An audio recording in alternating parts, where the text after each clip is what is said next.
Now, The Hunt Palmer Show.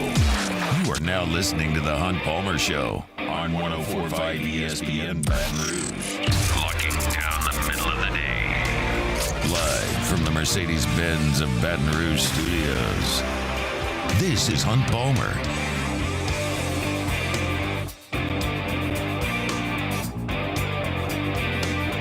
Welcome in. Hunt Palmer coming to you from Mercedes-Benz of Baton Rouge studio downtown in the capital city on this Wednesday, about half the work week in the rearview mirror. Thanks for hanging out with us here on 104.5 ESPN Baton Rouge. Got Jacob Beck and Casey Gaines back there on the ones and twos. LSU in Tennessee tonight from Knoxville. I'll give you my thoughts in 15 minutes. And in hour number 2, we will head up to Knoxville and talk with Mike Wilson, who covers the Vols. It's What If Wednesday. We're a little light on the what ifs here. So those of you that are in the Bayou Ford chat, or those of you that are filing into the Bayou Ford chat here as we start the show, throw some at us or throw some at me on Twitter. We can copy and paste those and get them into the show at 1:30. Talk a little baseball in hour number 2 as well. Ronald Curry no longer with the Saints. It sounds like he may be headed with the rest of the former Saints convoy up to Denver. So we'll talk about all of that coming up over the next 2 hours. We will start with college football and kind of National Signing Day. I guess it is National Signing Day, because if you're a high school recruit nationally in the United States of America, you can certainly sign today, although the vast majority of them did so back in December. For LSU, today was only about 2 high school products. 2. You had Dominic McKinley, who was committed and had no indication of signing anywhere else, so not a lot of suspense there. And you had Terry Bussey, the 5-star from Timpson, Texas. Call him an athlete, probably a defensive back, potentially a playmaking offensive player, but was committed to Texas A&M, had taken some visits. Georgia had checked in. He had visited LSU. LSU had returned the favor and gone in home with him, and the new staff over at Texas A&M worked hard to retain his commitment, and they did. Terry Bussey did decide to stick with the Texas A&M Aggies earlier today at a small ceremony at his high school. So he's on to College Station, and LSU's class is complete. And it's a huge class. You'll recall that in recent past, they did away with the 25 scholarship limit in each signing class. You've got 85 scholarships. You can use 85 scholarships however you'd like to do it. You want to sign 0 high schoolers and all transfer portalees, you can do that. You want to sign 100 well, you can't sign 100. You want to sign 85 high schoolers and have them all in one class, you can do that too. There are no rules other than to say you've got to have 85 on scholarship when you get ready to play in your first game. So for LSU, in this 2024 class, they have signed now 28 high schoolers, 1 junior college player, and 6 transfers. That is a total of 35 new members of the LSU football program. How does that rank nationally in terms of stacking up with the rest of the country? On3, 24/7, and ESPN all have LSU ranked as the 7th best class in America. Rivals has LSU down at number 11. I'll just go with 7th. That sounds good to everybody. That's what On3, 24/7, and ESPN think, and that's a pretty solid class. It finishes up, as I mentioned, with Dominic McKinley, who is one of the, if not the, most highly coveted prospects in this class. On3's got him ranked as the 24th best player in the country. 24/7 says he's the 18th best player in the country. ESPN says he's the 17th best player in the country. Rival says he's the 12th best player in the country. All of them have ranked him as a 5-star prospect. It is difficult to ask freshmen to come into a football program and play on the defensive line. It's difficult to ask them to play anywhere, but defensive line, offensive line, quarterback, probably the 3 that I would point to the most quickly and say that's really hard to do. I would maybe look at running back, maybe wide receiver or corner as something that may be a little bit easier to assimilate to. So while I would love to sit here and tell you that, Dominic McKinley absolutely solidifies LSU's defensive tackle depth. They've lost Mason Smith, and they've lost Mekhi Wingo, but they bring in a 5-star freshman. I'm not going to quite sell you on that just yet. Do I think it's likely he has to play some snaps next year? I do. Do I have massive expectations on what a true freshman 5-star is going to do on the interior defensive line? I do not. And Brian Kelly addressed that earlier today in his press conference. He met with the media about 45 minutes ago and said, look, it's a huge cherry on the top of this class to get Dominic McKinley. That's a huge deal. but defensive tackle is something that we're going to have to address in the spring transfer portal window. And he made no bones about that, and I believe him when he brings that up. That's absolutely something LSU is going to have to do, and there's no way of knowing who's going to be in the transfer portal in the spring. I would suggest it's far more likely that a really quality player is there in the December window than it is after spring football. I think most people have kind of put their roots down where they're going to be for the spring semester, moving into the summer, into the fall right now, but you never know, so you got to take a look at where things are. I say that because coaching changes happen, position coaches changing happens, all that kind of stuff shakes up more so in December than it does in April or May, but you never know, and LSU will certainly have their eyes and ears open in that spring transfer portal window. But this class, highlighted by, of course, Dominic McKinley, Trades Green, the superstar tight end from right here in the Baton Rouge area,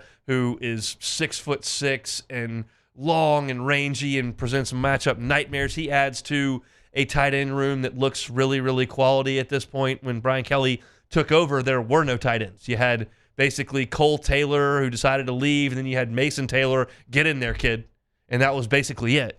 Now they have overhauled that position, and you've seen the progression of Mason Taylor, and you've seen a couple of true freshmen last year who showed up and played pretty well when they were asked to do so, and then you add Trades Green right behind them. That all of a sudden becomes basically a position of strength for you. I love the addition of Caden Durham in this class. I think that's the type of talent that LSU has churned through at the running back spot for the better part of 3 decades. And that should be the standard at LSU, and I think Caden Durham plays to that. He's got unbelievable speed. While he's a little bit shorter in stature, he's filled out really nicely. I think he's got a really, really bright future, and I like him in this class. Gabe Relaford, another Texas A&M flip. Got Dominic McKinley to flip. They got Gabe Relaford to flip. That's a Shreveport product, shout out. Evangel product, who is another defensive lineman that they really, really needed. He's already on campus now. If you were looking at the Instagram reels last week, he got up to 20 miles an hour running wind sprints. That's a pretty athletic dude on the defensive line. I think he's a huge piece of this class. Weston Davis, another Texas A&M flip. They weren't able to get Bussey, but they got a few of them, and they got Weston Davis as one of them. He's rated as a 5-star prospect by On3. If you want to see some really impressive stuff from Weston Davis, it's not the football highlights I would direct you to. The basketball highlights, very good, of Weston Davis. And that's a guy who, as all Brian Kelly offensive line signees tend to be, is long and lean and athletic and has a frame to fill out,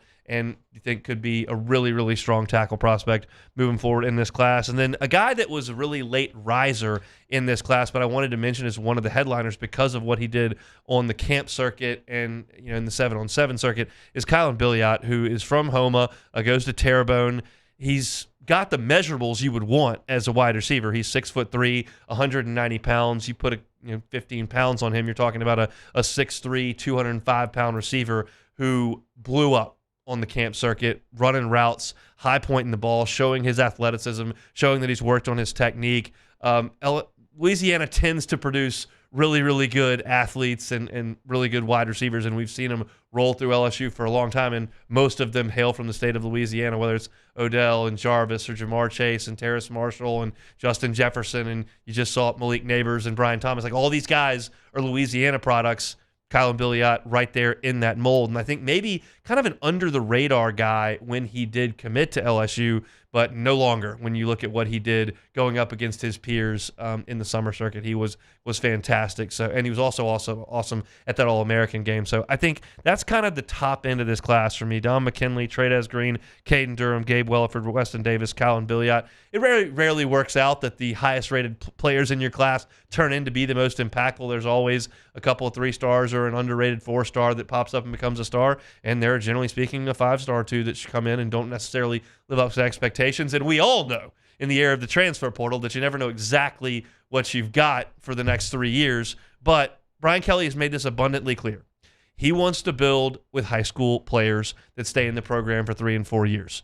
Inevitably, some of them are going to leave, and inevitably, sometimes you're going to have to add some from the transfer portal, which LSU has done with 6 this year. But he's going to lean towards 25 to 30 high schoolers a year with a handful of transfers, as opposed to the Ole Miss situation where they're going to sign 14 or 15 high schoolers and then go get 20 transfers.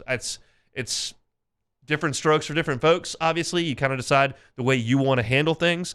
Brian Kelly has decided this is how he wants to handle them, and this class looks to be pretty salty on paper. Top 7 by 3 of the services, number 11 via rival. So we don't expect anything else today. Of course, you can all remember, even the young people that listen to the show, the days where this day in February was just an absolute madhouse. People taking off work, wall-to-wall ESPNU coverage, the recruiting bash downtown, River Center or the Atrium or even at LeBear's, and people are taking off work and there's drinks flowing and announcements all day, and that was a lot of fun, a little stressful.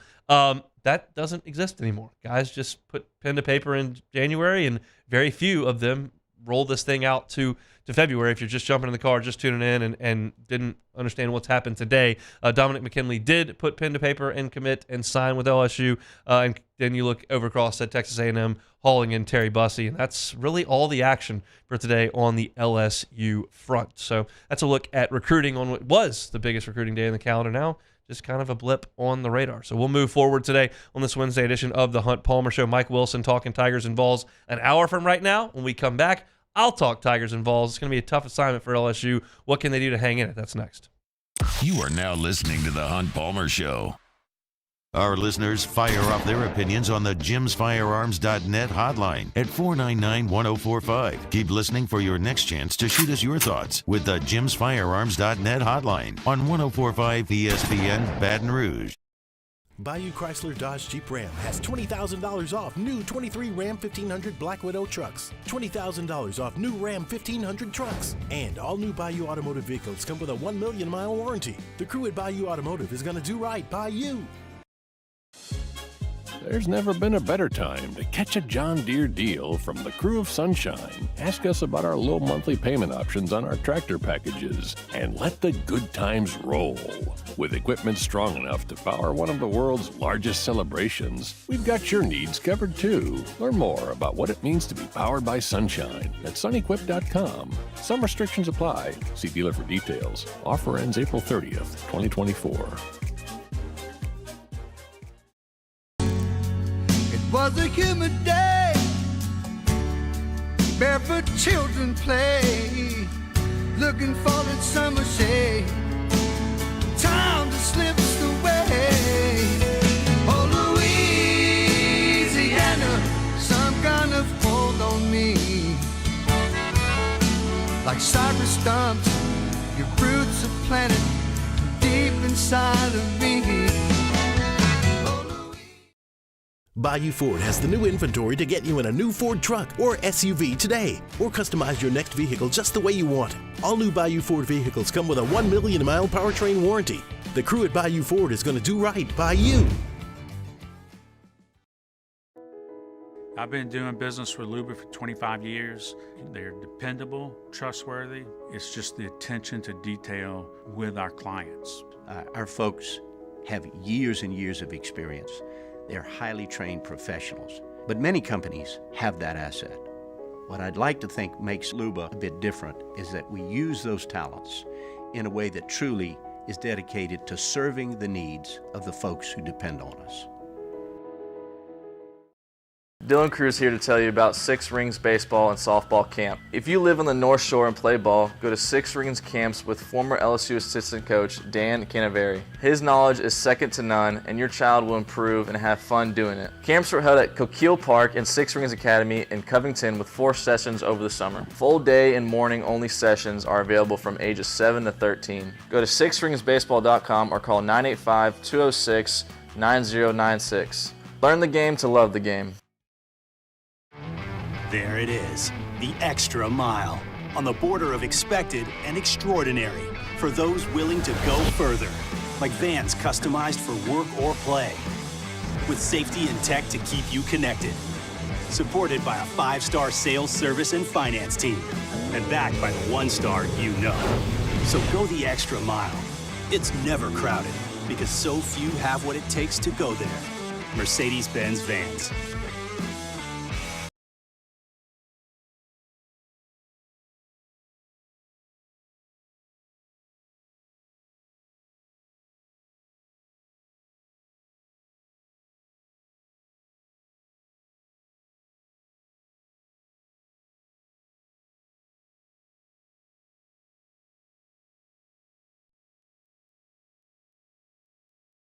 minutes every single weekday on LSU Daily, presented by Tecovas. Get your college football fix all year long on the Chuck Oliver Show. The king of college football brings you 2 hours of live and local college football talk throughout the year. Weeknights from 6 to 8 on 104.5 ESPN Baton Rouge. You can hear all of your favorite shows on 104.5 ESPN in crystal clear high definition. Tune to 98.1 and select HD2. Moscona inviting you to join us for Wednesday's Hump Day AFR, presented by Pluckers. It's National Signing Day. We'll have a decision from 5-star Terry Bussey. Join us for Wednesday's AFR, 3 to 6, 104.5 ESPN Baton Rouge.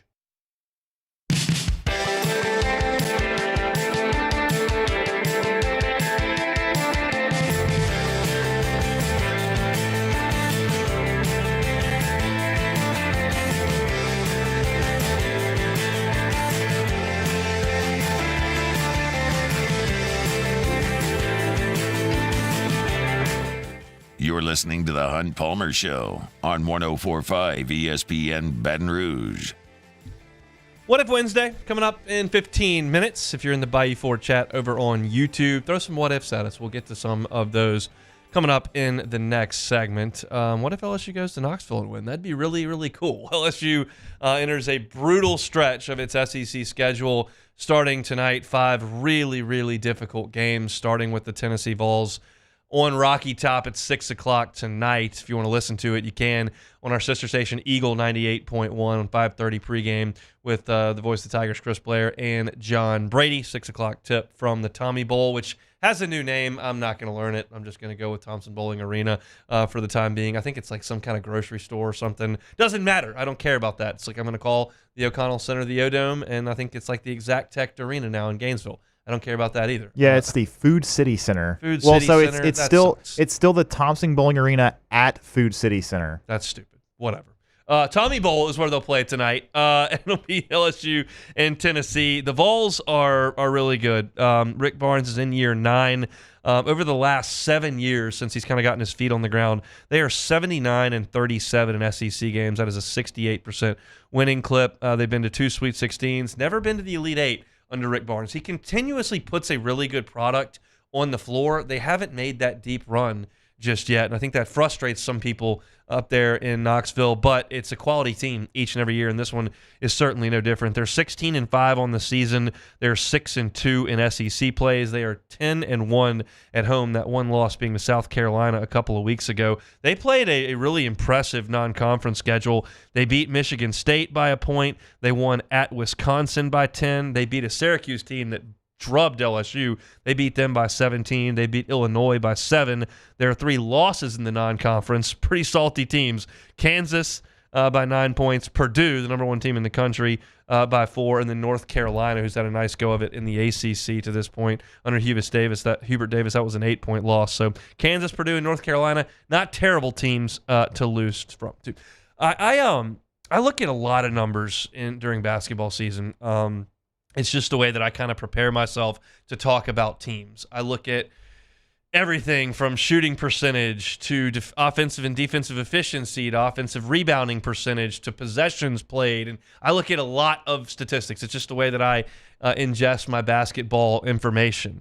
And Tennessee is gorgeous to look at on paper. They really are. You're talking about a team that is 37th in the country in offensive efficiency. When you're talking about 360-plus teams, like being 37th is pretty good. They're 18th in the country in defensive efficiency. Jimmy tells us that all the time. If you want to win the national championship in college basketball, you need to be top 40, maybe even top 30 in both of those metrics. Just about all the champions are, and Tennessee's knocking on that door. They're 39th in the country in points per game. They're 13th in the country in assist-to-turnover ratio. That's fantastic. They're 40th in the country in offensive rebounding percentage. That's a good number as well. On the defensive side of things, they are 3rd in America in opponent shooting percentage. They're 4th in America in opponent 2-point per shooting percentage. See, I look at a lot of numbers. They do foul a little bit. They're 158th in the country in terms of fouls. So they're aggressive, they're physical. The one thing that jumps out to me when I look at this roster, and even when I watch them, because I'm familiar with these players, having seen them for 3 and 4 years now, they are just incredibly old. They're so old for a college basketball team. Santiago Vescovi has started 131 college games. He started 131 games. Josiah Jordan-James has started 108 games. Not played in, started. Jonas Adu has played in 75 games. Zakai Ziegler, 86 games played. Like, these guys are old. And not that Jalen Cook is young, not that Will Baker is young. LSU's pretty old too. But these Tennessee guys have been together for a long time. These guys have all kind of grown up in this program. And whether he did it intentionally or not, Rick Barnes has kind of assembled a team full of really good college players that aren't good enough to make that jump to the NBA. I'm sure he'd rather have Zion Williamson for a year at Tennessee like they had him at Duke, but he's just got guys who are content to hang around in college, and they've formed a really, really good team. The name I didn't mention there because he didn't grow up with these guys, but he's old and he's great, is Dalton Knecht. He's the only player on Tennessee's roster that is averaging 11.6 points per game or more. Now he's averaging 17, but he's getting way more than that in league play. They're having real issues guarding Dalton Knecht in SEC play. Some of these point totals are pretty jarring to look at when you consider the level that the SEC is playing at. I mean, he had 28 against Mississippi State, and that was a light snack because after that, he went for 36 on Georgia, 39 on Florida. He scored 25 on Alabama, 32 on Vanderbilt, 31 on South Carolina. Kentucky slowed him down a little bit. He only scored 16 in his last time out, which may spell bad news for LSU. But Dalton Knecht is going to get his shots up. There's no question about it. He's a prolific college scorer at this point. I don't know that I would call him a super efficient college scorer. It took 24 shots against South Carolina, 23 shots against Florida, 20 shots against Georgia. Like, he's getting a bunch of shots up, and he's going to get some shots up in the NBA next year. It's a 6'6" wing. He's pretty prototypical for the modern NBA. He's going to play along the perimeter a lot. He can put it on the deck, but he can shoot it from anywhere, and the range is not limited. So this is a guy that LSU is going to have to deal with immediately when he crosses midcourt, whether that's, I think, probably a Jordan Wright assignment because he's got the length to stay with him, and it's not like Knecht is some kind of elite athlete. He's a good athlete, but he's not Ja Morant out there. He's the guy you've got to deal with. He can really, really score. The question I asked myself as I started to dive into these numbers is, how does LSU play Tennessee close? Tennessee's really good on offense. They're really good on defense. They got one of the best home court environments in the SEC. It's the biggest arena in the SEC. It'll be pretty full tonight because they've got a good team and an exciting player to watch. Like, how do they do it? And so immediately I went, well, South Carolina did it. What did they do? Well, it's easier said than done. South Carolina held Tennessee to 5 of 21 from the three. Tennessee missed 37 field goals in the game, and they only rebounded 9 of them offensively. They just didn't shoot it very well. Now, South Carolina is good on defense. They are. That's their hallmark this year under Lamont Paris, and that's why they've got themselves toward the top of the SEC standings right there with Alabama and Tennessee. But it's one of those deals that, and you hear me say this all the time, and throughout the course of a season, I feel like a broken record at times, but there are some things I honestly, truly believe in, and so I bring them up time to time throughout the course of the season. If you play 18 league games, which everyone in the SEC does, there are going to be 2 or 3 where you're unconscious. LSU had one on Saturday. Will Baker couldn't miss. You're going to have 2 or 3 where you're unconscious. You're going to have 2 or 3 where you just can't make anything. And I think that game in Knoxville where South Carolina held this potent Tennessee team to 59 points was one of those days where Tennessee just couldn't throw it in the ocean. I'm not dismissing South Carolina's defense entirely, but it's just one of those deals. I think that Tennessee is far closer to the team that's scoring 89, 90, 100 points in some of these league games than they are the team that scored 59 on South Carolina. South Carolina, I think, caught them on the correct night. There are some teams that have not. They scored 85 on Florida. They scored 91 on Alabama. They scored 103 on Kentucky. I don't think they'll score 100. Like, they could. I don't think they'll score 100. I think they're closer to the team that knocks on 90's door than the team that can't crack 60. So I realize that's not super awesome news for you, the LSU fan, that goes, well, how do they keep it close? Well, Hunt, tell us. Well, hopefully they just can't shoot. Like, that's not super enlightening or encouraging. I just kind of think it is. And quite frankly, I have said since the start of league play that there are a few games on LSU's schedule I just don't give them a chance to win. This is one of them. I hope they go up there and stun me. I didn't think they'd go to College Station and win.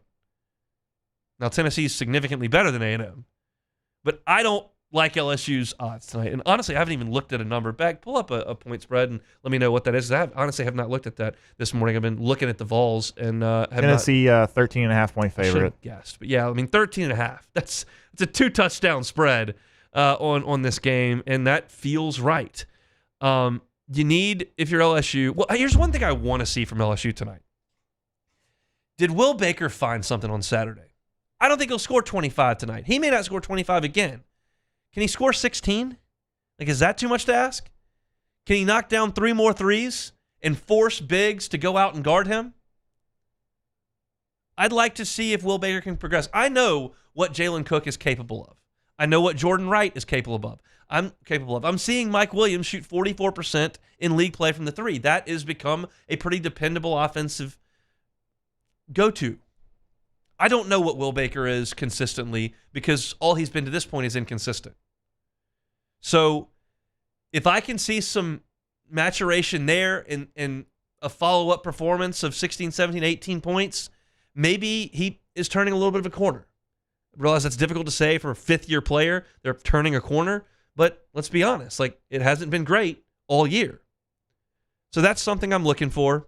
And if LSU happens to catch a night where they're blowing smoke and they're hitting a bunch of threes, maybe you stay in it. But my gut tells me this thing hovers around 10 early, and then Tennessee separates in the second half, and it's just not one that I have super high expectations on. I wish I had better news. I could certainly sit here and sunshine pump and tell you that Tennessee's beatable. Look, South Carolina did it, and look at the way LSU played in the first half against Arkansas and blew them out on Saturday, and LSU's gone on the road and beaten A&M, and this is a team that can go there and can have a puncher's chance. But I'd be kind of lying to you. I have low expectations. Here's how I'll take the game in tonight. Well, first of all, it's at 6, so Myers is probably going to be out of control at that point. That's not a great hour at my home. But if he weren't going nuts and throwing food all over the floor and screaming, then I would take this game in on the couch with very little nerves or anxiety, which is not preferred. I would rather be just absolutely miserably nervous because it's such a high-stakes game. But I will take this in with minimal expectation. And if LSU gets run away from in the first half, well, I'm just asking you to get one of the next 5. If they can find a way to stay in it and keep me interested, that'd be great. But again, this starts a 5-game stretch for LSU that includes Tennessee and Alabama and at Florida and at South Carolina and Kentucky at home. And, it's really tough. So I'm just asking for 1. If you want to get it tonight, great. Got a feeling you probably got a better chance a little bit down the road. But we'll see. LSU and Tennessee tonight coming up at the Tommy Bowl at 6 o'clock. All right, it's What If Wednesday. We'll do that next. The Hunt Palmer Show. Boudreaux's Electric. Protect yourself from power outages. A peace of mind that comes with having a Generac generator is so awesome. And Neil and Melissa Boudreaux can make that happen for you. They've been running Boudreaux's Electric for 40 years. You run a company for 40 years, I think you know what you're doing. They've got full-time employees that do all of their installations for them, all of their repair work for them. They're not going to have somebody that's contracted that'll come out there. And when they install that Generac generator in your home or at your business, if you're a property owner, they're going to do so with the highest quality of copper. They're going to do most of the installation underground so that it's aesthetically pleasing and you can take pride in the appearance of your building or your home. And you get that peace of mind that comes with knowing, hey, might be a hurricane, might be an ice storm, might be one of those summer showers that comes through and just gets nasty for a minute. You're not going to lose power because you've got the protection of that Generac generator. Call my friends at Boudreaux's Electric. Visit them online. That's Boudreaux's Electric. In times of need, get a full list of phone numbers, websites, and other important emergency information on the Demco Stormwatch page at 1045ESPN.com.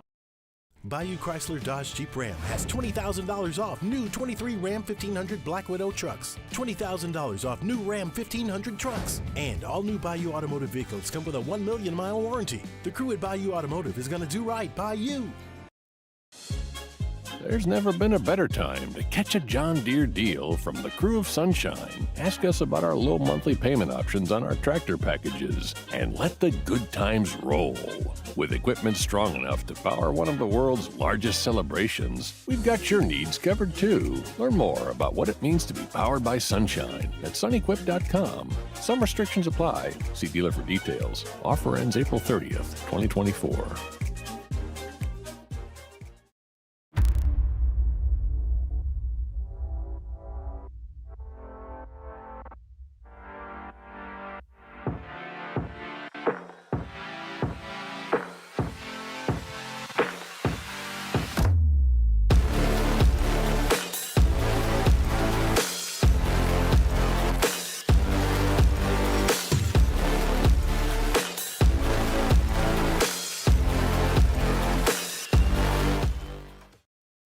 Breck teamed up to reimagine your parks, and you imagined big.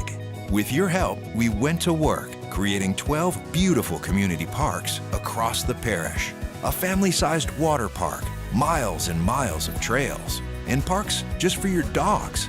There are more places to splash, to explore, to run wild, and even soar. You imagined, we delivered. Gold. Breck, your #1 park system in the nation.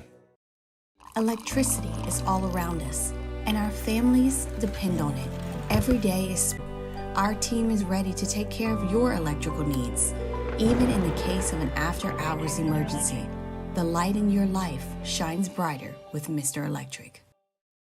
Hey, it's Matt Moscona. For years, you've heard me tell you about Insurance Network of Louisiana, helping you find better coverage for less money. But it's not just for your home and auto. They also offer commercial property. So, retail stores, professional offices like doctors, dentists, attorneys, clothing boutiques. Insurance Network of Louisiana can find you better coverage for less money. They service the entire state of Louisiana, and they're local. So call today at 293-0450 or lainsurance.net. At Relief Windows, we're more than windows. We're windows, doors, hardy plank, and vinyl siding. But our #1 product is always customer satisfaction. Visit us online. On Thursday's OTB. Viva Las Vegas, live Super Bowl check-ins. Plus, putting a cap on signing day. Beth Tarina kicks off softball season. Off the bench, 7 to 10 a.m., 104.5 ESPN.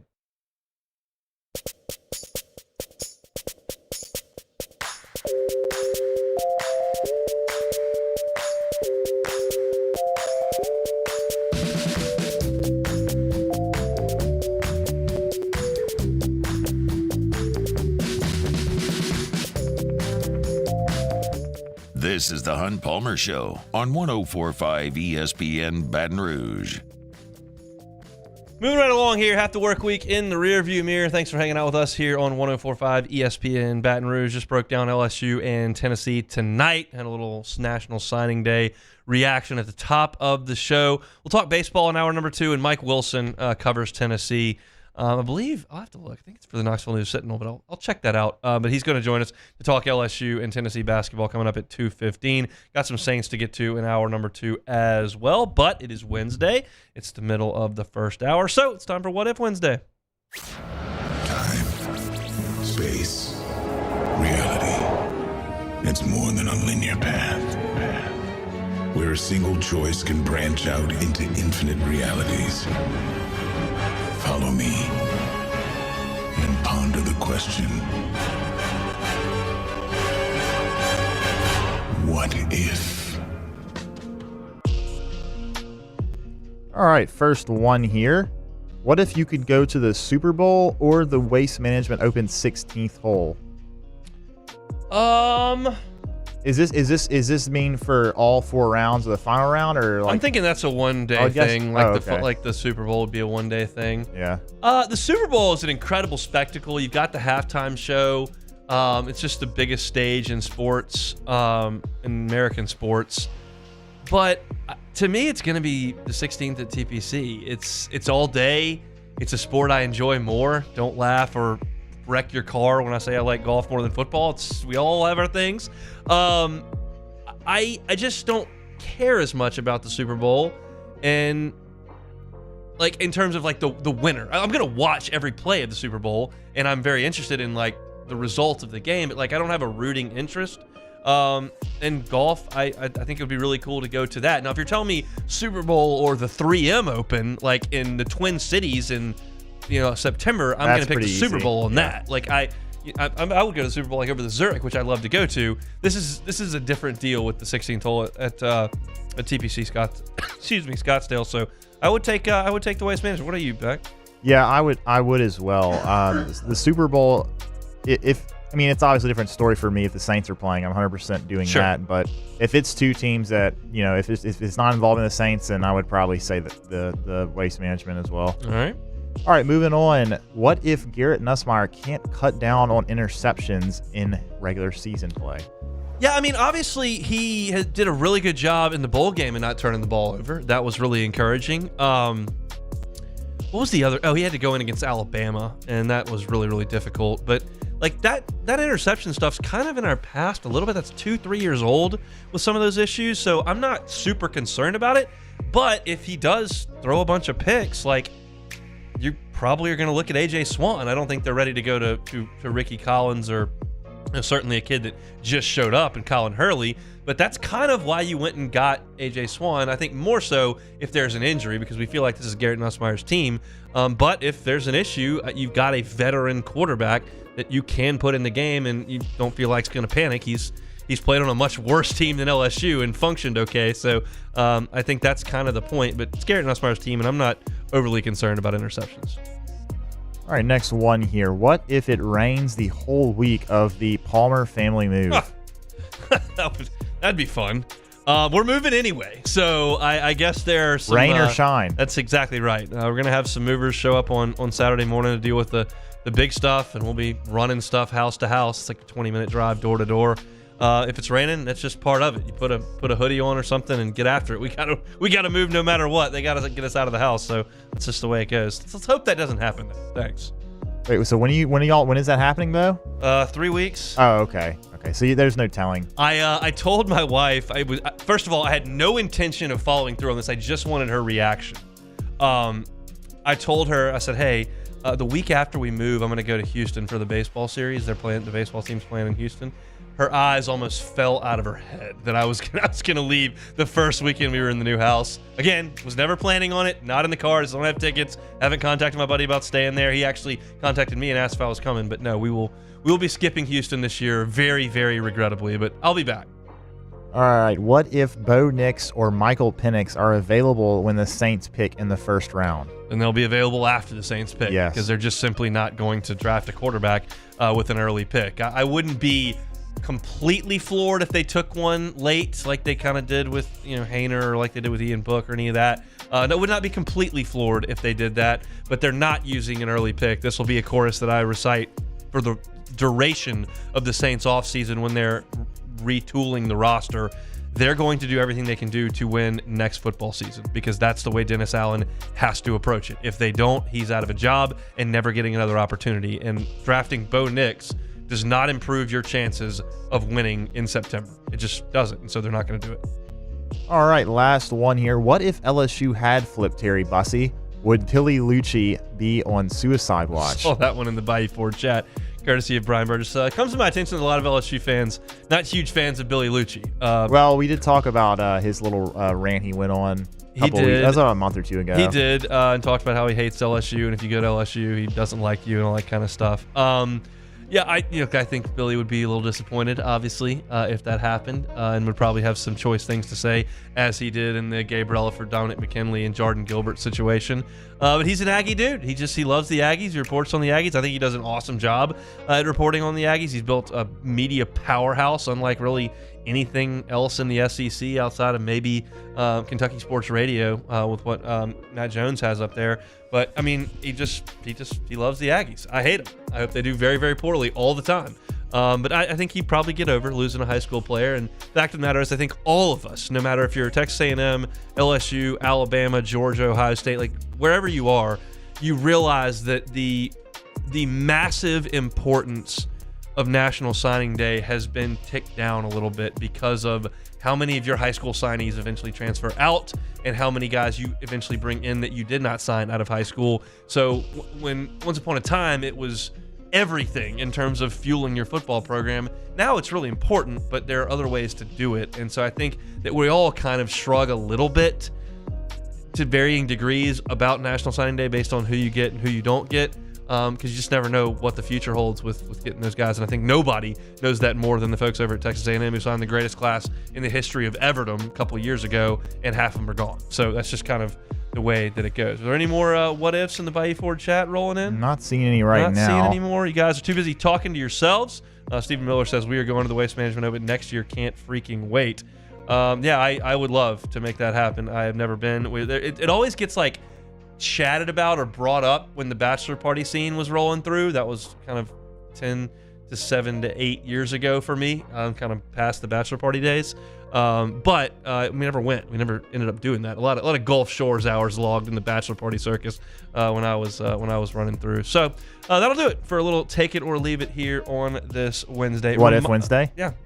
You said take it or leave it. Did I? Well, yeah. I would be done if it was take it or leave it. We still got an hour and a half to go, and we're fired up about it. I want to remind y'all, speaking of fired up, next Friday, we will be out at Alec Box Stadium from noon to 2, getting you ready for the 2 o'clock season opener between LSU and VMI. So if you're planning on coming out to opening day, get out there a little early. Come see us. We'll be in Champion Plaza right there behind home plate at the box, broadcasting live. I'll be there noon to 2. If you want to get out there really early and doing some tailgating, or if you're a student standing in line for a ticket, Jake and T-Bob will be out there at 7 a.m. Doing off the bench in the morning. So should be a lot of fun. I've already put out some feelers to some former players from last year's team, try to get some guests cycling through there, and we're planning on having a big old time. So if you are looking out to come out to the box, come see us noon to 2 next Friday out there for the Hunt Palmer Show and Off the Bench. So looking very much forward to that. When we come back, John Rahm had some interesting things to say, and I don't feel so bad for him. We'll talk about that next. You are now listening to the Hunt Palmer Show. ESPN Bet is now live in Louisiana as the official sportsbook of ESPN. ESPN Bet is the only place to find daily exclusives and offers with your favorite ESPN personalities and shows. Sign up today, and new users get $100 in bonus bets for making any sportsbook bet. I did this a couple of days ago. My wife is doing it as of today. Might be taking the Vols. No offense needs to be taken there. But you bet $10 on any game, whether it's money line, spread, prop, whatever the case may be. You get $100 put into your account that you can bet. We know the big game coming up on Sunday. You can find all your favorite markets and bets like in-game wagering, cross-sport parlays, teasers, and all the props you can handle. That's ESPN Bet. Download today. What a play. Must be 21 or older. Gambling problem? Call 1-800-522-4700. In partnership with LeBears Lake Charles. Terms and conditions apply. See app for details. Our listeners fire off their opinions on the jimsfirearms.net hotline at 499-1045. Keep listening for your next chance to shoot us your thoughts with the jimsfirearms.net hotline on 1045 ESPN Baton Rouge. There it is, the extra mile, on the border of expected and extraordinary, for those willing to go further, like vans customized for work or play, with safety and tech to keep you connected. Supported by a 5-star sales, service, and finance team. And backed by the 1-star you know. So go the extra mile. It's never crowded, because so few have what it takes to go there. Mercedes-Benz Vans. Gulf Coast Bank & Trust is giving our customers the power to bank anywhere, anytime during this challenging event. And we're right there with you. Our mobile banking app is a smart way to manage your money and time. Gulf Coast Bank & Trust, the bank that cares about you. At Relief Windows, we're more than windows. We're windows, doors, party plank, and vinyl siding. But our number one product is always customer satisfaction. Visit us online at reliefwindows.com. Oh, by the way, we do shutters too.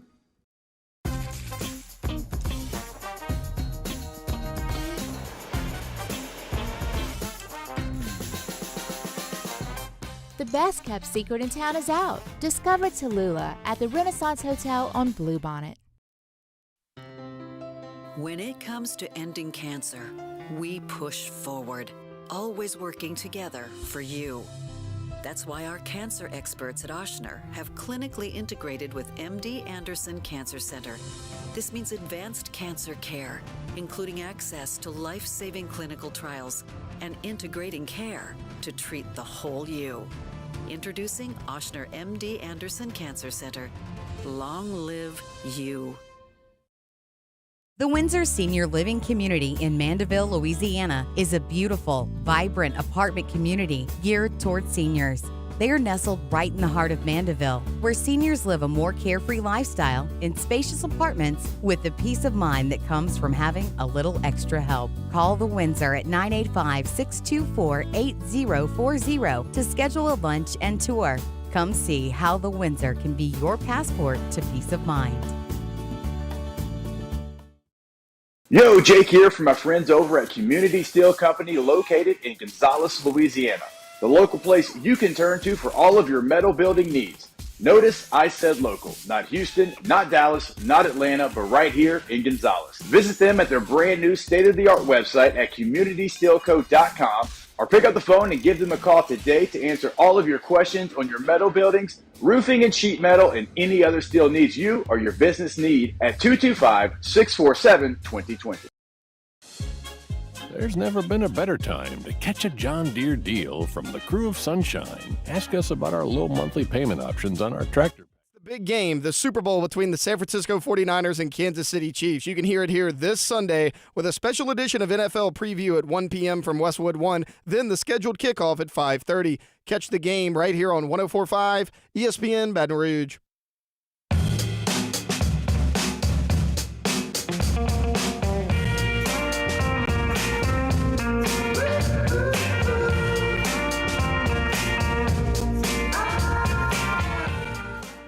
As the gladiators of the gridiron battle it out for football's biggest prize, you'll be battling it out for one of radio's biggest prizes. It's the 104.5 ESPN Baton Rouge Big Game Contest, where you could win $50,000 in cash if your name is drawn from the pot and you've correctly guessed the final score of the game. Get your score guesses in now at 1045ESPN.com. You're listening to the Hunt Palmer Show on 104.5 ESPN Baton Rouge.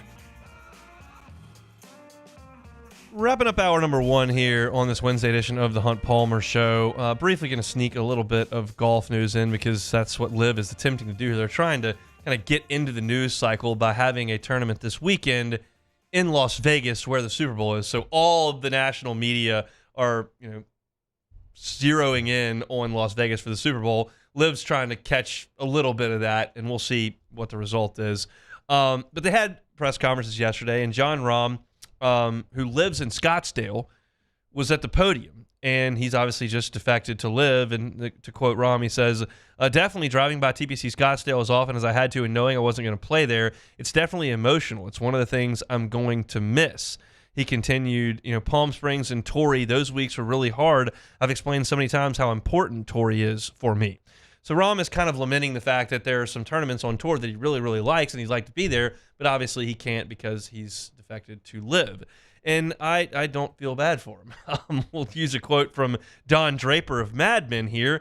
John, I'm sorry that you don't get to play at Torrey and you don't get to play at Pebble and you don't get to play the Waste Management, but Don?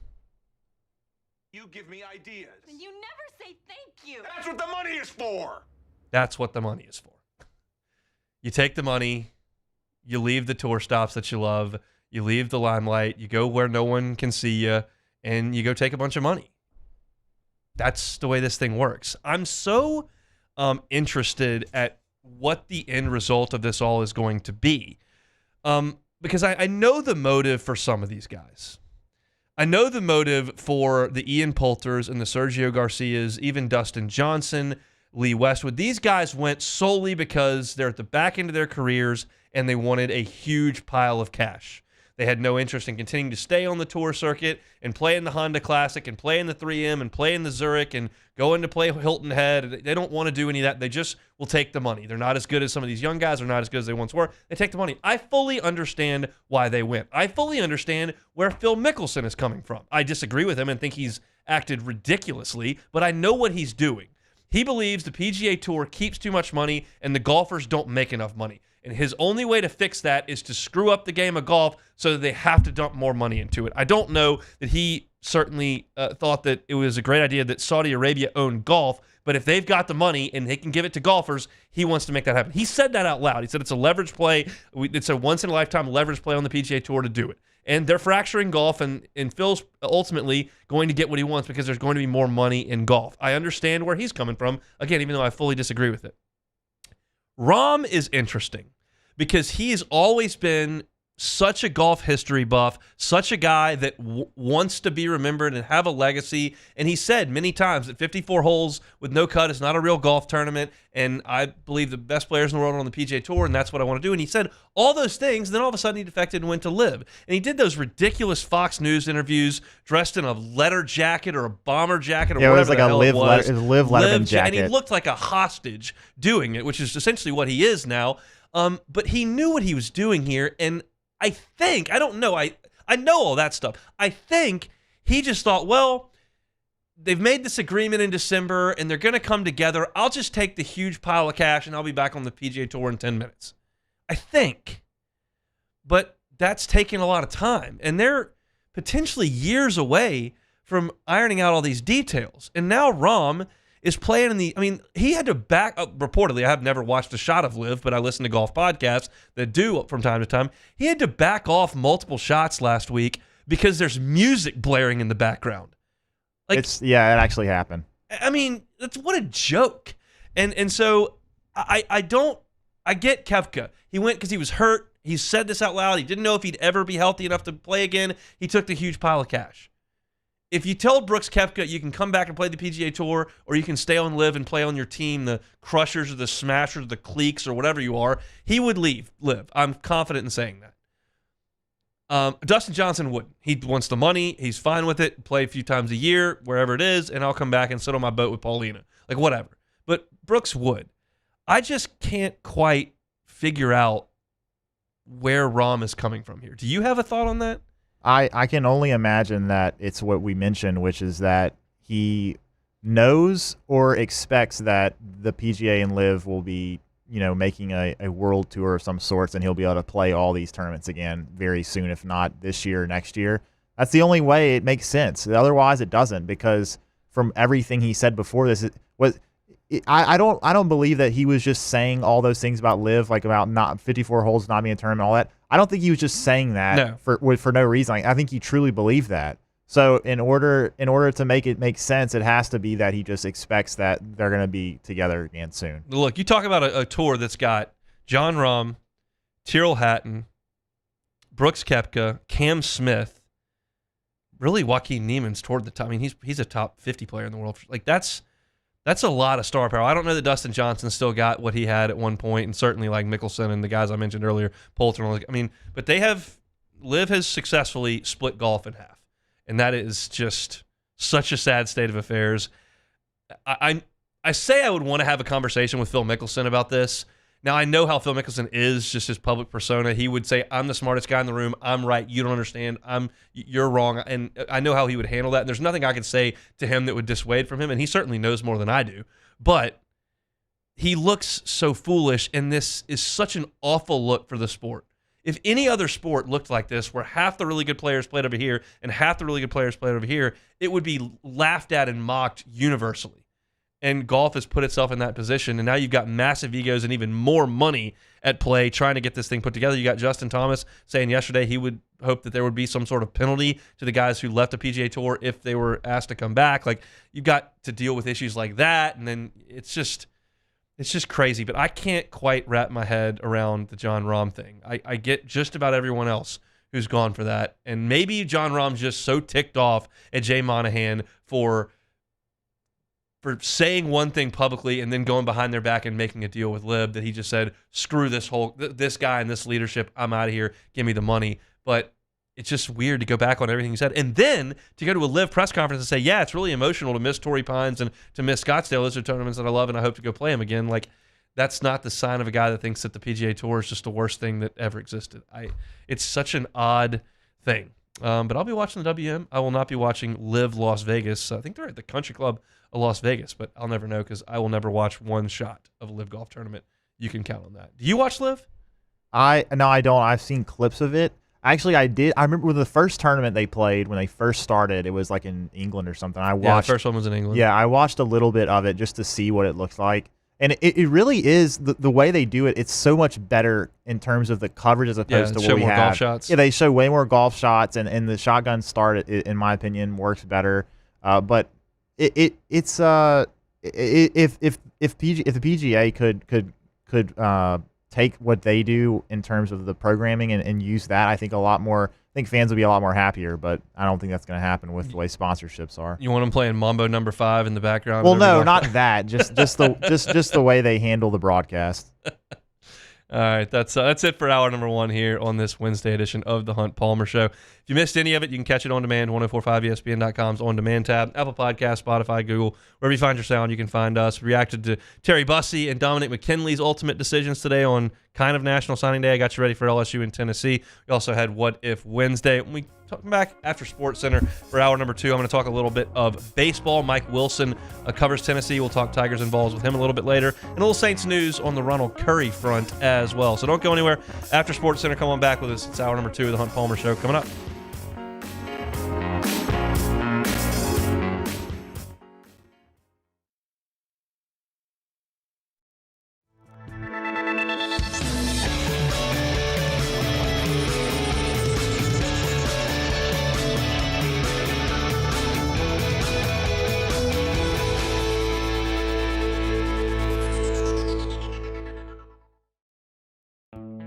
The importance of doing this fortified program and offering it to people down here is, number one, the only real chance you're going to get to do this is when you put on a new roof or build new. And through companies like HUDCO, who's kind of leading the way in this thing, it's going to offer the customers a huge advantage in the insurance market and the price of their insurance. You know, we're not looking to make a fortune off fortifying. We're trying to give you a better product than our competitor at the moment. I'm trying to do something that he can. I'm trying to give you something better. So a lot of these insurance shops, you're getting a re-roof, you're only paying your deductible. Let's sit down.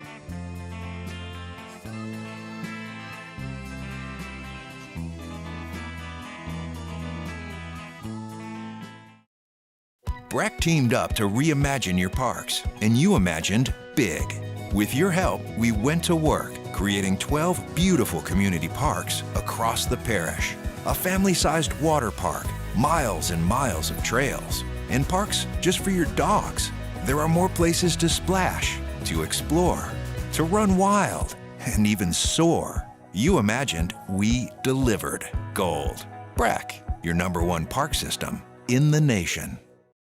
Dylan Cruz here to tell you about Six Rings Baseball and Softball Camp. If you live on the North Shore and play ball, go to Six Rings Camps with former LSU assistant coach Dan Canaveri. His knowledge is second to none, and your child will improve and have fun doing it. Camps were held at Coquille Park and Six Rings Academy in Covington with 4 sessions over the summer. Full day and morning only sessions are available from ages 7 to 13. Go to sixringsbaseball.com or call 985-206-9096. Learn the game to love the game.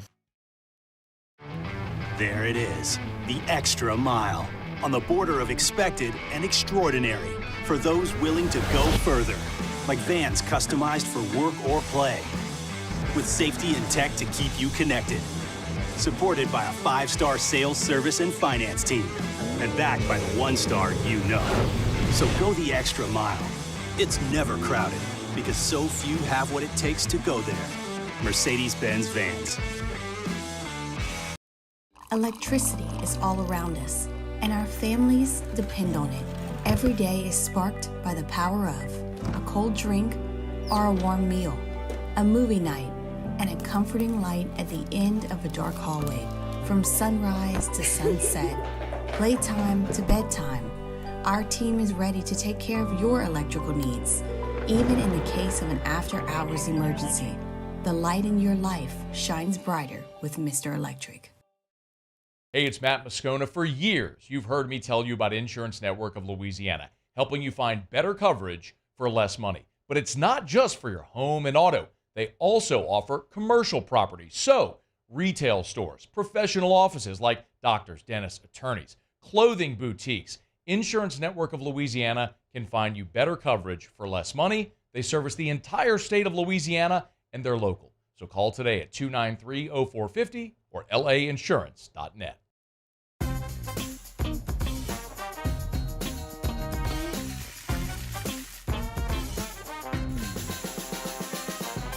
The best kept secret in town is out. Discover Tallulah at the Renaissance Hotel on Bluebonnet.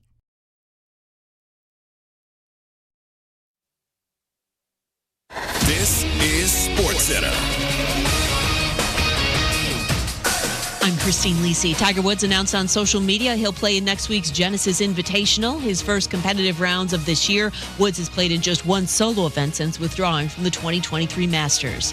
Warriors and 76ers start off tonight's NBA doubleheader, 7:30 Eastern on ESPN. Then the Pelicans visit the Clippers. Big things could be on the way for West leading LA, explains ESPN NBA reporter Brian Windhorst. When you go down and look at their guys all the way down to 7, 8, 9, they rebound, they defend, they share the ball, they play every game. And I like the Clippers to hold on to this number 1 seed if they're healthy. I like them to have home court advantage in their last every year at Crypto.com Arena. Brian Windhorst on First Take. Ohio State coach Ryan Day confirmed he's giving up offensive play calling for the 2024 season. He's been involved with the Buckeyes play calling since 2017. Day did not have an update on the status of new offensive coordinator Bill O'Brien. He's one of the top candidates for the head coaching vacancy at Boston College and interviewed for that job yesterday, along with 4 other candidates. Hey, it's your resident Super Bowl champ, Chris Candy. Coming up Thursday, the great Emmitt Smith joins us at 9:15 to talk all things Super Bowl and another Cowboys failure. It's Unsportsmanlike, 6 a.m. Eastern, right here on ESPN Radio, ESPN2, and ESPNU.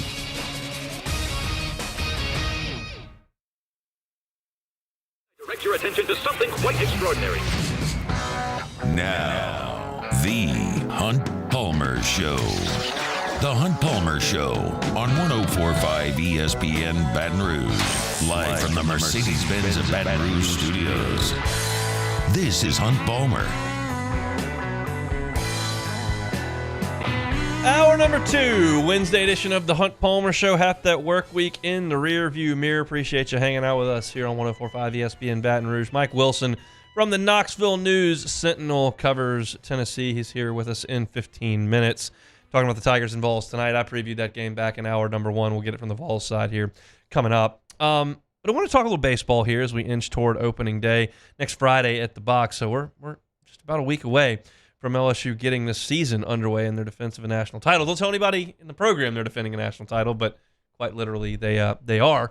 And so Musso and I are going to sit down tomorrow and do a long-form baseball preview that we'll upload to YouTube as part of Musso at the Box. I'm looking forward to that. And I was getting some prep done for that and just for the season overall by going over a lot of things from last year. And one of my takeaways as I rewatched some highlights and I dig through some box scores and kind of look at some things was the impact that Hayden Travinski had late in the season. And it was certainly bigger than I would have anticipated previously. And I think as now I look back at it, I don't quite get how big a deal it was. Because you think about Cruz, and you think about White, and you think about the big Beloso home runs, and Skeens, and Ty Floyd, and Ackenhausen, and you think about kind of the huge moments. Hayden Travinski had a huge moment in Oxford, no doubt, with the 3-run homer to give LSU the lead in the 9th inning with 2 outs of that game in Oxford. But he was just consistently really good when he got into the lineup midway through SEC play. Keep in mind, LSU played 71 games last year. Hayden Travinski started 23. 23 of 71. He only played in 41 games. So his numbers could be drastically better just because he should be in the lineup for 60, 65 games. And as I have looked at this lineup for LSU and kind of thought how it might work together, one of the things I've consistently said is they're going to need those sophomores to really propel this thing into overdrive to be a championship-level team. Because Tommy White drove in 100 runs last year, 105, I think. That's right here. Yeah, 105. He's going to be Tommy White. And we don't think that Michael Braswell or Alex Milazzo is going to have some 3rd or 4th year offensive renaissance where they're a 15, 18 home run guy. Like, that's not in the cards. You know what Josh Pearson is. And I've kind of lumped Hayden Travinski in that. We kind of know what Hayden Travinski is. Well, maybe we don't. Maybe we don't know exactly what Hayden Travinski is. Because last year, and keep in mind, he didn't play in a lot of those early season games where LSU was clubbing bad teams. He got inserted into the lineup for SEC time. He played in the postseason. He hit .356 last year. And in not even starting half of LSU's game, basically starting a third of LSU games, he hit 10 home runs. You can go back to a stretch where Hayden Travinski homered at least once in 5 straight SEC games. He hit 2 in a game against Georgia, 1 against Mississippi State, 1 against Auburn, 1 against Alabama, 1 against Ole Miss. That's consistent production. You're talking about a guy in the SEC tournament that hit .538. He was 7 of 13 in the SEC tournament. You don't see a lot of really bad arms in the SEC tournament. In the Baton Rouge Regional, he was 6 for 14 with 2 homers. Like, he was a force on offense. And I'm a little bit concerned with teams pitching to Tommy White this year because Cruz isn't right there and Morgan's not right there and Joe Bear's pop's not right there. Dugas is not right there.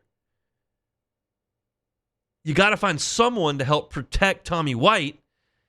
And maybe it's not Jared Jones or Paxton Kling becoming a star. Maybe you've already got the guy. Maybe Hayden Travinski is an all-conference player. Maybe he's an All-American. I know this. I went to a scrimmage 2 weeks ago. The wind was blowing in hard from left field. I mean, it was really blowing. And he pumped one into the seats for a home run through the wind and hit another one that was off the bat 107 miles an hour that died at the track because of the wind. But trust me, in June, it's off the scoreboard. Maybe I'm underestimating what Hayden Travinski can be offensively. I know I'm not underestimating what he means to the team in terms of leadership. It is very clear from all the interviews we've heard from the players, from the coaching staff, and from these two guys that Alex Milazzo and Hayden Travinski are running the show over there. They may not be the best players on the team. They're going to be the loudest players on the team. It's not really in Tommy White's nature to be a, rah-rah guy. He's just a great player. And it's not really in Thatcher Hurd's nature to be the loudest guy in the room. He's more of a subdued, quiet guy. Alex Milazzo and Hayden Travinski are the leaders. And maybe Hayden Travinski is going to hit .360 with 17 home runs. And I just haven't quite given that thought because I just didn't realize that he hit 10 home runs last year in very abbreviated playing. I don't think I realized he hit .356. I don't think I realized he tore up the regional in the SEC tournament. There was so much going on last year that you couldn't have really absorb all of it. It was just such a team thick with storylines and drama and winning and the emotion and the moments and the rain delays in the regional and who's pitching in Omaha and all of a sudden I'm diving into these box scores going, this guy was crushing the ball. And it's carried over a little bit to the spring. So maybe Hayden Travinski's the guy that fits in right behind Tommy White. And if you want to mess around and walk Tommy White and put another guy on base, maybe Travinski's the guy that can make you pay for it. This is a guy who was basically written off entering last year. He told Jay Johnson he was seriously considering transferring out. And if you listen to the quotes, I wasn't there for this, but they've said this on the record in press conferences. Jay Johnson goes, where are you going to go? What's better than this? Why would you do that? And basically Hayden Travinski didn't have an answer for that. There's not really anything better than this. I guess this is where I want to be. And then you go out there and you start the season and you got this freshman, Brady Neal, as a starting catcher, and they're getting Milazzo some playing time, and he just sits the bench. But by the end of April, in a season that starts in February, so you're talking about 6, 7, 8 weeks in, he got his shot, and he delivered. Fantastic. He was on the regional all-tournament team and figures to be a huge piece to what LSU does this year. I'll tell you this, and we'll talk more about it when Musso and I get this podcast recorded tomorrow. I'm a little concerned about the offense. Not from a perspective, I think they're a very, very poor offense. That's not what I'm saying. I don't know if it's a championship-level offense today. You've got a great offensive coach, and you brought in a lot of talent. So it would stand to reason it would work itself out. But I'm just a little nervous about replacing Cruz and Morgan and Dugas and Jobert and Beloso. It's a lot. Maybe I'm not giving Hayden Travinski enough credit for what he meant to that team and the fact that he's coming back to hit alongside Tommy White, who's probably the most feared hitter in college baseball. Just food for thought as we start to wind our way towards opening day at the box, which will come at you at 2 o'clock on next Friday. All right, LSU and Tennessee tonight. They'll be coming up from the Thompson Bowling Arena. We'll get the thoughts from a Tennessee perspective. Mike Wilson covers the Vols for the Knoxville News Sentinel. He's with us next. The Hunt Palmer Show. In times of need, get a full list of phone numbers, websites, and other important emergency information on the Demco Stormwatch page at 1045ESPN.com. There it is, the extra mile. On the border of expected and extraordinary for those willing to go further. Like vans customized for work or play. With safety and tech to keep you connected. Supported by a 5-star sales, service, and finance team. And backed by the 1-star you know. So go the extra mile. It's never crowded because so few have what it takes to go there. Mercedes-Benz Vans.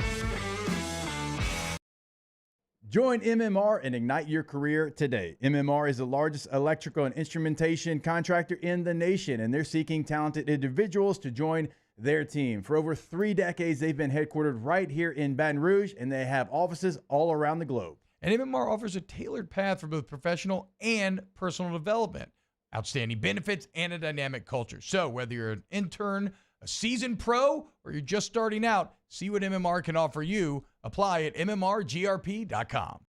Gulf Coast Office Products is a nationally recognized Savin office equipment dealer based right here in Louisiana. Over 100 employees strong, Gulf Coast has the boots on the ground to support all vertical markets from education, engineering, legal, and finance. With the latest in office technology from desktop to production segment units, Gulf Coast and Savin have the perfect fit for you. Call 225-756-2644. That's 756-2644 for Gulf Coast Office Products.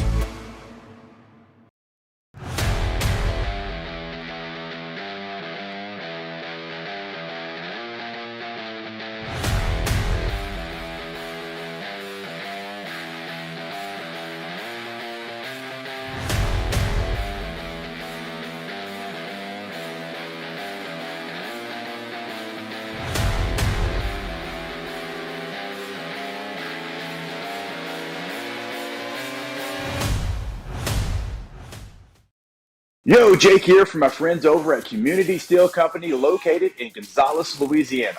The local place you can turn to for all of your metal building needs. Notice I said local, not Houston, not Dallas, not Atlanta, but right here in Gonzales. Visit them at their brand new state-of-the-art website at communitysteelco.com or pick up the phone and give them a call today to answer all of your questions on your metal buildings, roofing and sheet metal, and any other steel needs you or your business need at 225-647-2020. There's never been a better time to catch a John Deere deal from the crew of Sunshine. Ask us about our low monthly payment options on our tractor packages and let the good times roll. With equipment strong enough to power one of the world's largest celebrations, we've got your needs covered too. Learn more about what it means to be powered by Sunshine at sunequip.com. Some restrictions apply. See dealer for details. Offer ends April 30th, 2024.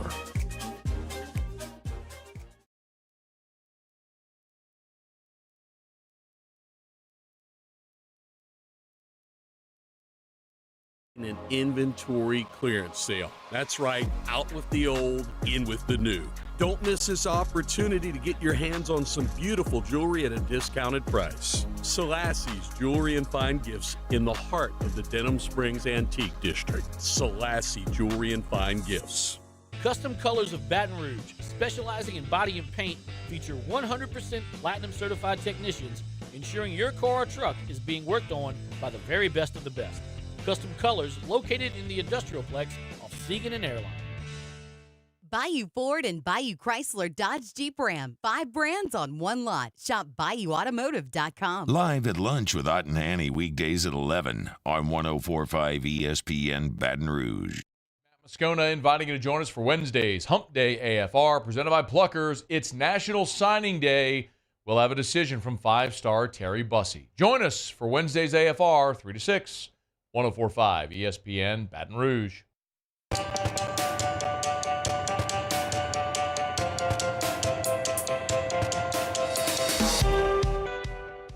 Your national champion LSU Tigers open the 2024 season Friday, February 16th, and we'll be broadcasting live from the box from 7 to 10. Off the Bench will be live from Championship Plaza. Then join Hunt for a special edition of the Hunt Palmer Show from noon to 2. Come out to Fan Fest presented by Coca-Cola at noon and stay to welcome the Tigers as they take the field for the first time this season. It's opening day at the box with 104.5 ESPN Baton Rouge. This is the Hunt Palmer Show on 104.5 ESPN Baton Rouge. SEC Hoops back on the hardwood tonight. It'll be LSU and Tennessee from Knoxville, 6 o'clock tip-off our time. Mike Wilson will be there. He covers the Vols for the Knoxville News Sentinel, and he joins us right now on the Jim's Firearms Hotline. Mike, thanks for the time. How are you? Doing great. Yeah, happy to join y'all today. So I want a big picture before we get into this specific team and the X's and O's of this game. Rick Barnes has had really good Tennessee teams year in and year out up there in Knoxville. We haven't quite seen the Elite Eight, Final Four, National Championship run yet, but the teams are always really good. How does the Tennessee fan base feel about this Rick Barnes era to this point? Yeah, it's kind of what you described. They love the wins, but they also want more March is kind of the prevailing sentiment, which it's a tricky one because the sustained level of success, I think they've been ranked 52 straight weeks in the AP poll, and I think it's 22 weeks in the top 5. And prior to Rick Barnes, they'd only been in the top 5 of the AP poll 17 times. So the level of sustained success is unparalleled in Tennessee basketball history, but there's still this attitude of, well, where's the Final Four, and where's the Elite Eight? Because they haven't reached that either. And it's an interesting one because Tennessee's never been to the Final Four. They've been to one Elite Eight. So it's a very interesting attitude to me of, well, he's got to get to the Final Four to validate this. It's like, well, that's not the Tennessee men's basketball benchmark that's ever been there. You'd like to see it, but I think there's got to be a sentiment of this is a pretty epic era for the Vols in terms of sustained success. It wouldn't shock anybody if Kansas, Purdue, or North Carolina, or all of them, were in the Final Four this year. Tennessee played them all in the non-conference. How would you say the Vols stacked up against the elite in the country? Yeah, I mean, they lost all those, which says something, but also early season matchups. I do think the issue with those 3 teams for Tennessee was the big men those teams have. I think that Tennessee hadn't gotten the best out of Jonas Adu yet. And those big men in those games are obviously probably the 3 best forwards in the entire country. So that played into that quite heavily. But yeah, I mean, Tennessee went toe to toe in those games. They were right there in the Purdue game, right there in the Kansas game. If that wasn't the 3rd game in 3 days, I would have liked Tennessee's chances more. Kansas had the benefit of playing Chaminade in the opener, so I think their guys might have been a little fresher than the Vols were after playing Syracuse and Purdue. But yeah, those were losses. And then the North Carolina game was the Maui hangover game, so to speak. And I think it was an 8-point loss in Chapel Hill. So, I mean, they were in those games, lost those games. You'd like to think, if you're a Tennessee person, that they might have a different outcome in March if that happened. Where did Dalton Connect come from? Outer space, maybe? I mean, I actually think I have tweeted that he's not from this earth, just because it's pretty unreal seeing what Dalton Connect has done. I mean, he had the scoring pedigree. He's a Colorado high school kid, undersized, didn't have the grades, went JUCO, went to Northern Colorado because his JUCO recruitment was the COVID era and just didn't really have those opportunities. And he scored everywhere he's been. But you still wonder, all right, well, he's taking a big jump now to the SEC after playing the Big Sky, and he's done even better in the SEC than he did in the Big Sky. So it's been pretty incredible to watch and quite a story, too, for Tennessee and Connect. Was there any buzz about him in the summer or pre-season with scrimmages and stuff that, hey, this guy might be pretty special? Yeah, there was. Okay. There was a lot of it. Just maybe more around Tennessee than in even a regional capacity. I think there was a gun shyness for Tennessee folk to buy in on it, just because the portal guys that have been brought in before, like, Justin Powell from Auburn, scorer, nope, didn't do it. Victor Bailey Jr., scorer, didn't really do it. So I think there was a tentative, like, is this guy going to be the guy? But there was buzz. They had their foreign tour this year in Italy, and Dalton scored a lot of points in those games. So there was an expectation he was going to score. Now, were you expecting like 4 30-point games and 20-point halves all over the place? Absolutely not. He was averaging 28.5 in SEC play before Kentucky on Saturday. You couldn't have expected that in any planet. What's option B for Tennessee offensively outside of Connect, who's been so good? Yeah, I think that's the question, is which one is it going to be on a game-to-game basis? I think it should be Zakai Ziegler on a regular basis, but it's kind of been a cyclical, Batman and Robin deal with Dalton's number one. Is it going to be Zakai Ziegler? Is it going to be Josiah Jordan-James? Is it going to be Jonas Adu? That's the upside with Tennessee, is they've got a lot of those options, but they do need to know consistently, I think, who that second one's going to be, who the third one's going to be. But I do think the best candidate is Zakai Ziegler. South Carolina is better than really anybody expected them to be, certainly. But holding Tennessee to 59 points in Thompson Bowling Arena is pretty impressive. What was wrong that night? Missed layups would have been a big one. The Vols were 8 of 22 at the rim, and honestly, I counted a few more that were not counted as layups, but counted as jumpers, or whatever you want to call them in the live stats. They were horrendous at the rim. And South Carolina does do a good job around the rim. That's kind of a thing they do well. But Tennessee also was shot a season low 60% at the free throw line. So they left a whole lot of points that should have been bunnies and should have been free throws, and lost by 4. So I think that's a game that Tennessee looks back on and says probably should have won that one. Santiago Vespi is not somebody that we've talked about. He's been in Knoxville forever, it seems like. He was playing against Will Wade back in the day. So what is his role in this team? Yeah, that was an interesting one going into the year, because Santi's been kind of the number one guy for a while now. 2-time first-team All-SEC player, coming into a team, though, with, they've got Dalton Connect now. So it's a little bit of a different role, and I think maybe the past 5 to 6 games, he's really settled in. I thought he was excellent at Kentucky on Saturday. I think he had 11 points on only 4 shots. He's making his offense count. He's just such a steady and consistent player. The Vols know what they're going to get from him defensively. They know what they can count on offensively. You want him to be a little bit more aggressive at points, probably, but you can count on Santiago Vespi, and that's probably the best thing that Rick Barnes and his staff can say about him. Defensively, what's the identity of this club? That's generally a hallmark of Rick Barnes' teams.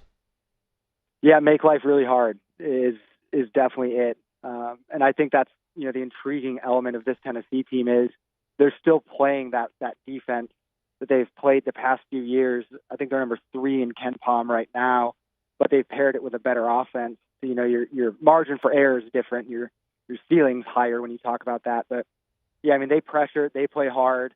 Zakai Ziegler, Jemai Mayshacker, 2 really good defensive guards. Josiah Jordan-James, Santiago Vespi give a lot of toughness and versatility.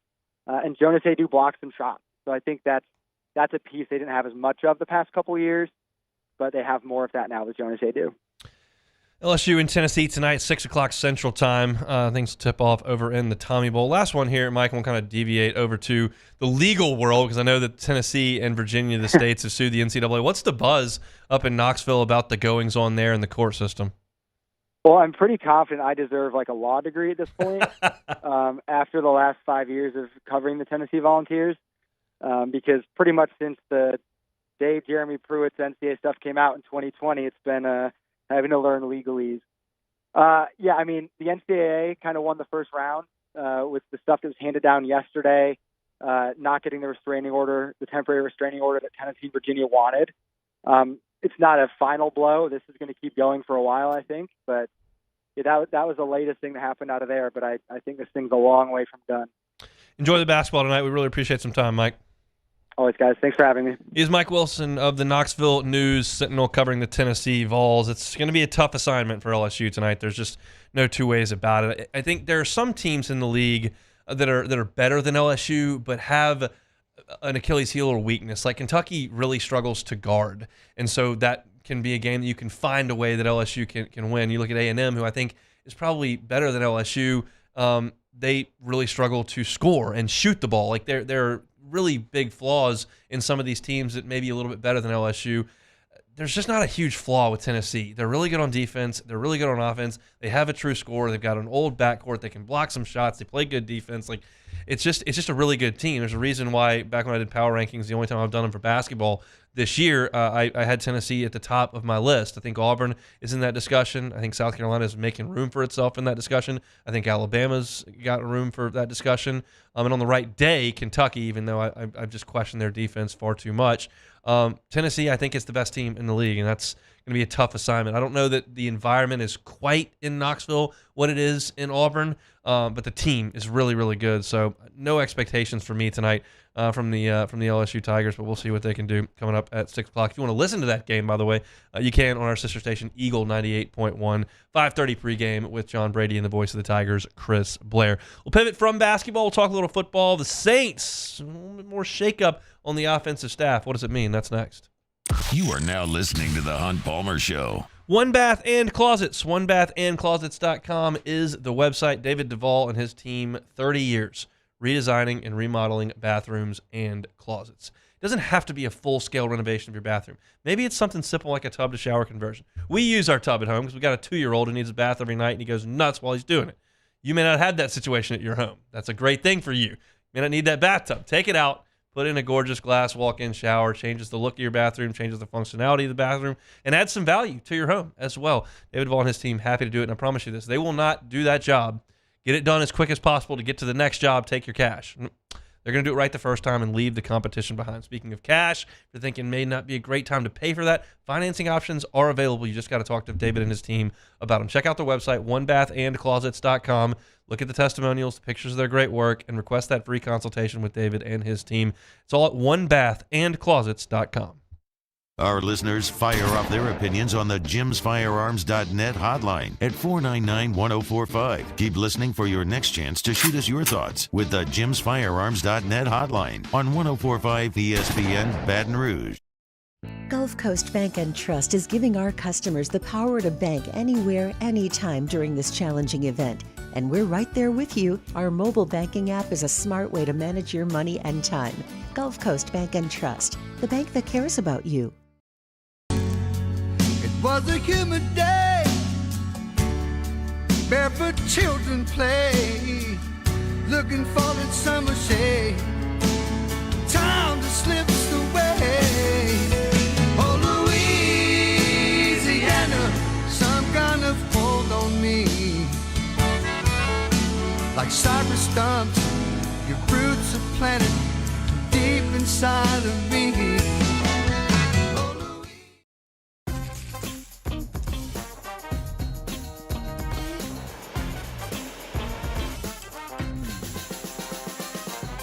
The best kept secret in town is out. Discover Tallulah at the Renaissance Hotel on Bluebonnet.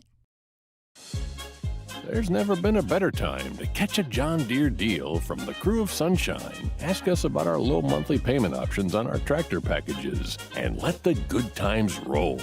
With equipment strong enough to power one of the world's largest celebrations, we've got your needs covered too. Learn more about what it means to be powered by Sunshine at sunequip.com. Some restrictions apply. See dealer for details. Offer ends April 30th, 2024. I've been doing business with Luba for 25 years.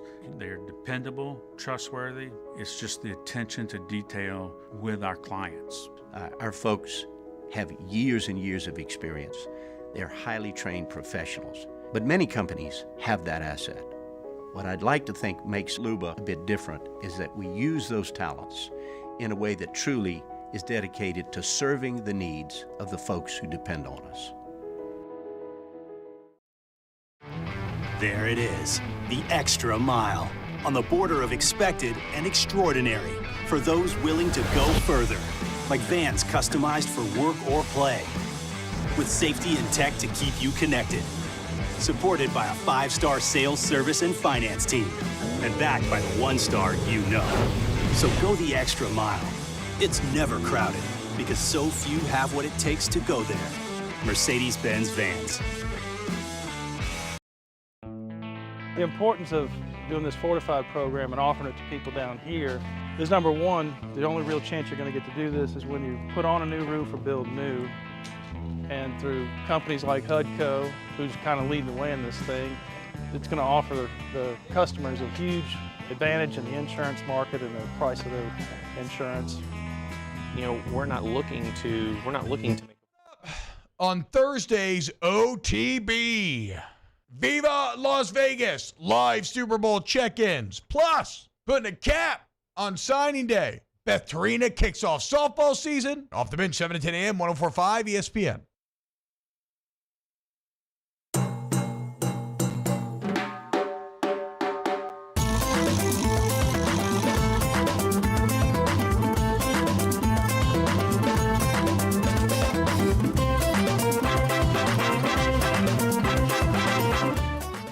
Patrick Mahomes and the Kansas City Chiefs face Brock Purdy and the San Francisco 49ers in Super Bowl 58 Sunday. Coverage from Westwood One begins at 1 p.m. with a special Super Bowl edition of NFL Preview with kickoff set for 5:30 p.m. on 104.5 ESPN Baton Rouge. You're listening to the Hunt Palmer Show on 104.5 ESPN Baton Rouge. The Saints, quickly after the season, made the decision to shake some things up on the offensive side of the ball.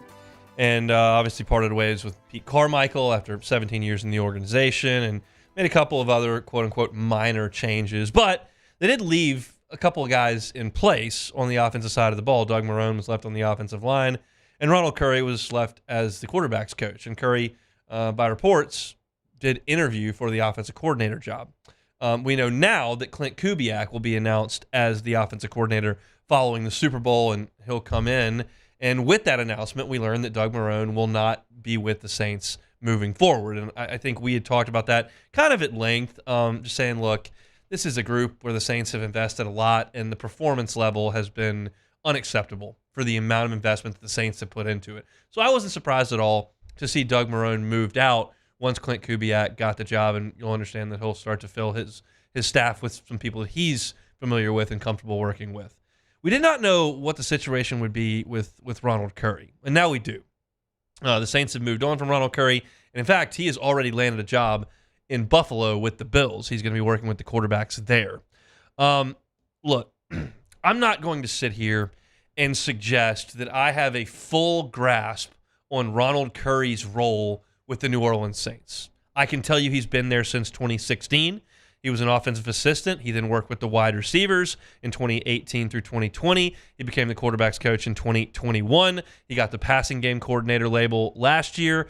So he's worked his way up undoubtedly, and the Saints valued him undoubtedly. That's why you continue to promote folks, get them pay raises, and get them more involved. He's a guy that Sean Payton brought in, and once Pete Carmichael was handed the keys, they elevated him. So the Saints have felt really good about Ronald Curry's role. He's called some plays in the preseason and was considered to be the offensive coordinator once that job came open. Even though I don't know exactly what Ronald Curry's role is or how good a coach he is or what the players have to say about him or any of those things, I do feel like it's best that the Saints go outside the organization, and they have with Clint Kubiak. I think the Saints have gotten stuck in the mud a little bit by continuing to elevate people internally, because the results do not suggest that continuing down this path is a good thing. You're a 500 football program. You need to elevate from that. How do you get from 7 wins or 8 wins to 11 wins? I don't think it's from just keeping all the same people together and just hoping that the next year is great. So I think it's very good that the Saints moved on and got Clint Kubiak.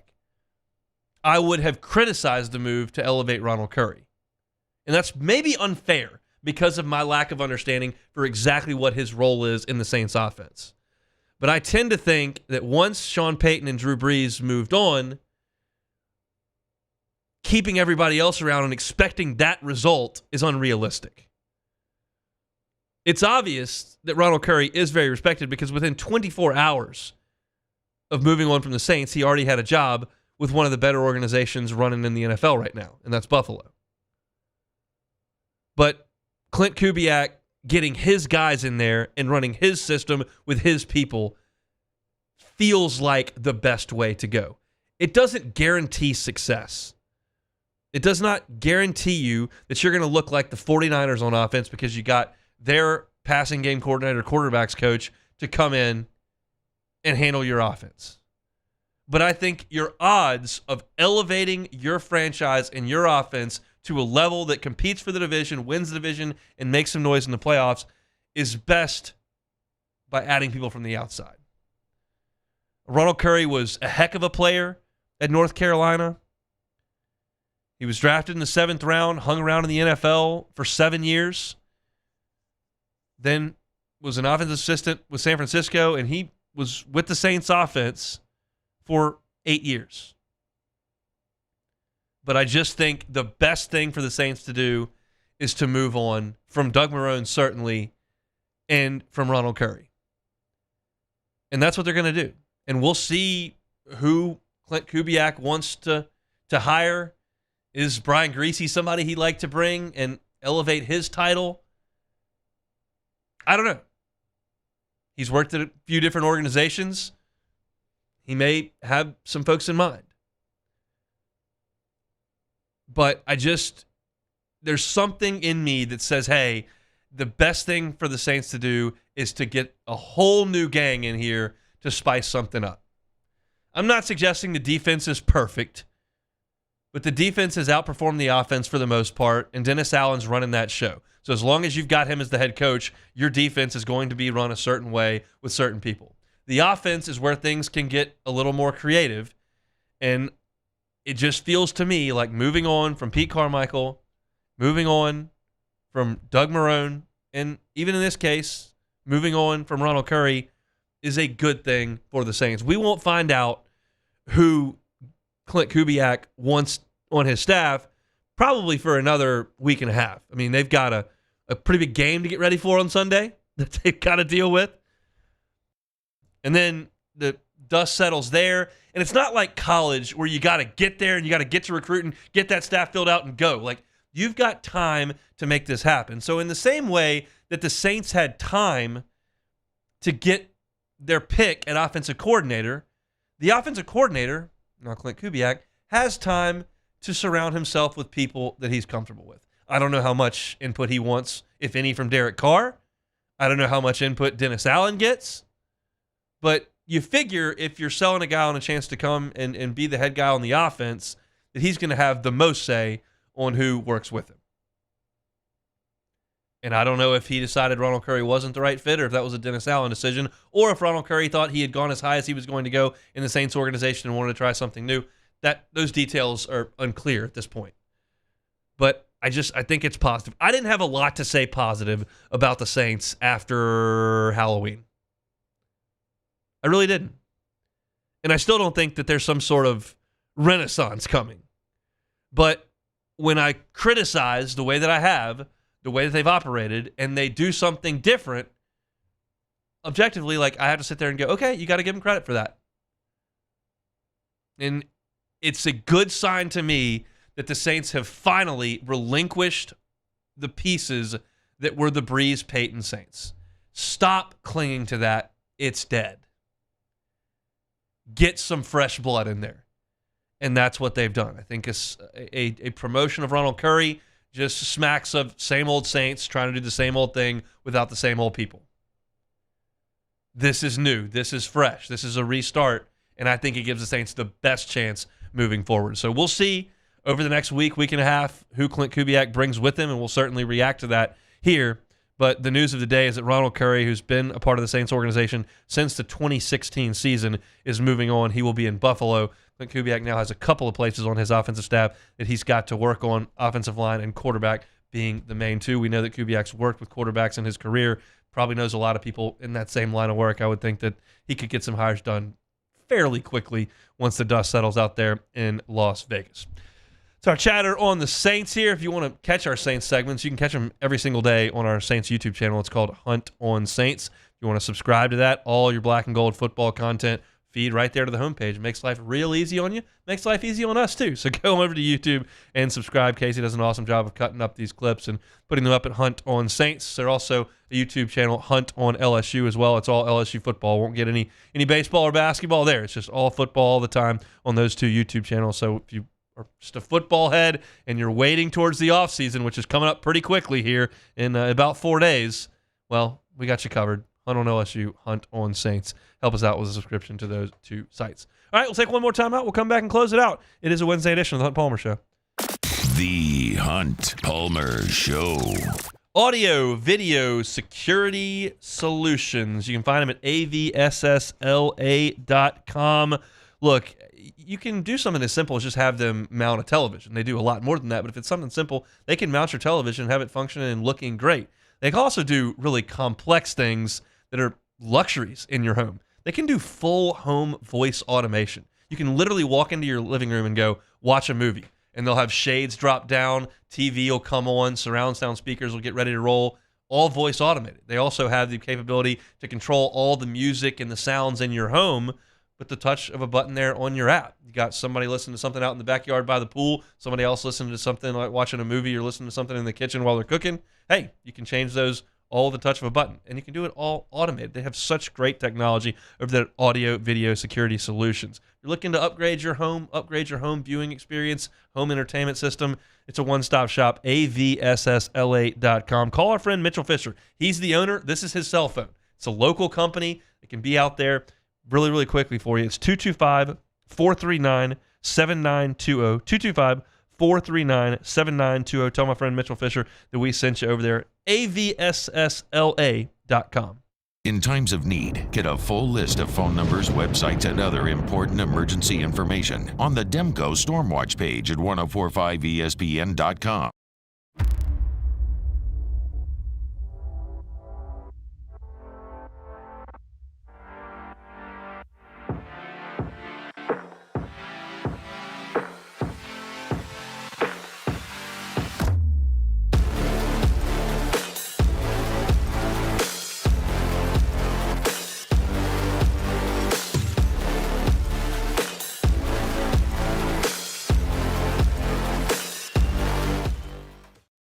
Electricity is all around us, and our families depend on it.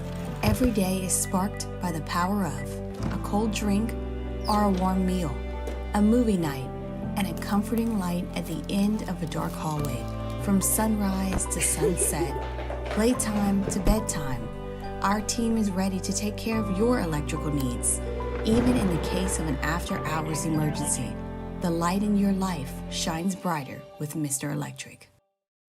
Hey, it's Matt Moscona. For years, you've heard me tell you about Insurance Network of Louisiana, helping you find better coverage for less money. But it's not just for your home and auto. They also offer commercial property. So, retail stores, professional offices like doctors, dentists, attorneys, clothing boutiques. Insurance Network of Louisiana can find you better coverage for less money. They service the entire state of Louisiana, and they're local. So call today at 293-0450 or lainsurance.net.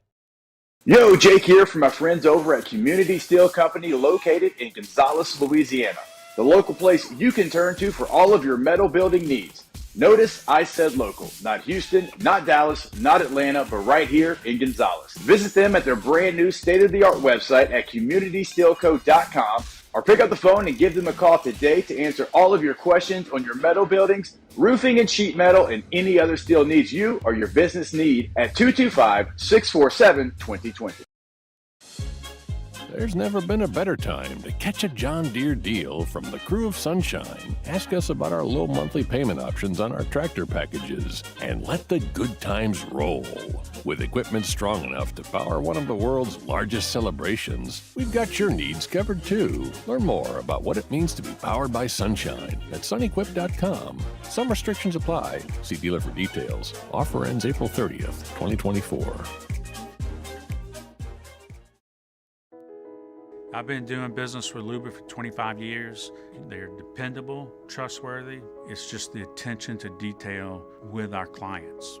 Our folks have years and years of experience. They're highly trained professionals. But many companies have that asset.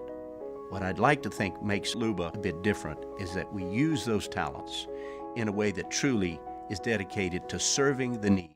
The big game, the Super Bowl between the San Francisco 49ers and Kansas City Chiefs. You can hear it here this Sunday with a special edition of NFL Preview at 1 p.m. from Westwood One, then the scheduled kickoff at 5:30. Catch the game right here on 104.5 ESPN Baton Rouge.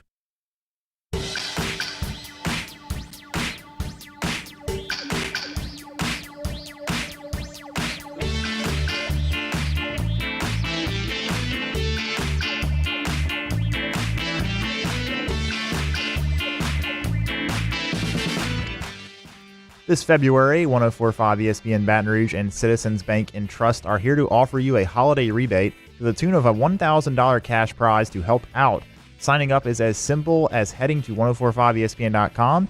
It's our annual holiday rebate gift to you from Citizens Bank and Trust and 104.5 ESPN Baton Rouge. You're listening to the Hunt Palmer Show on 104.5 ESPN Baton Rouge. Am I being too pessimistic on the basketball game tonight? No.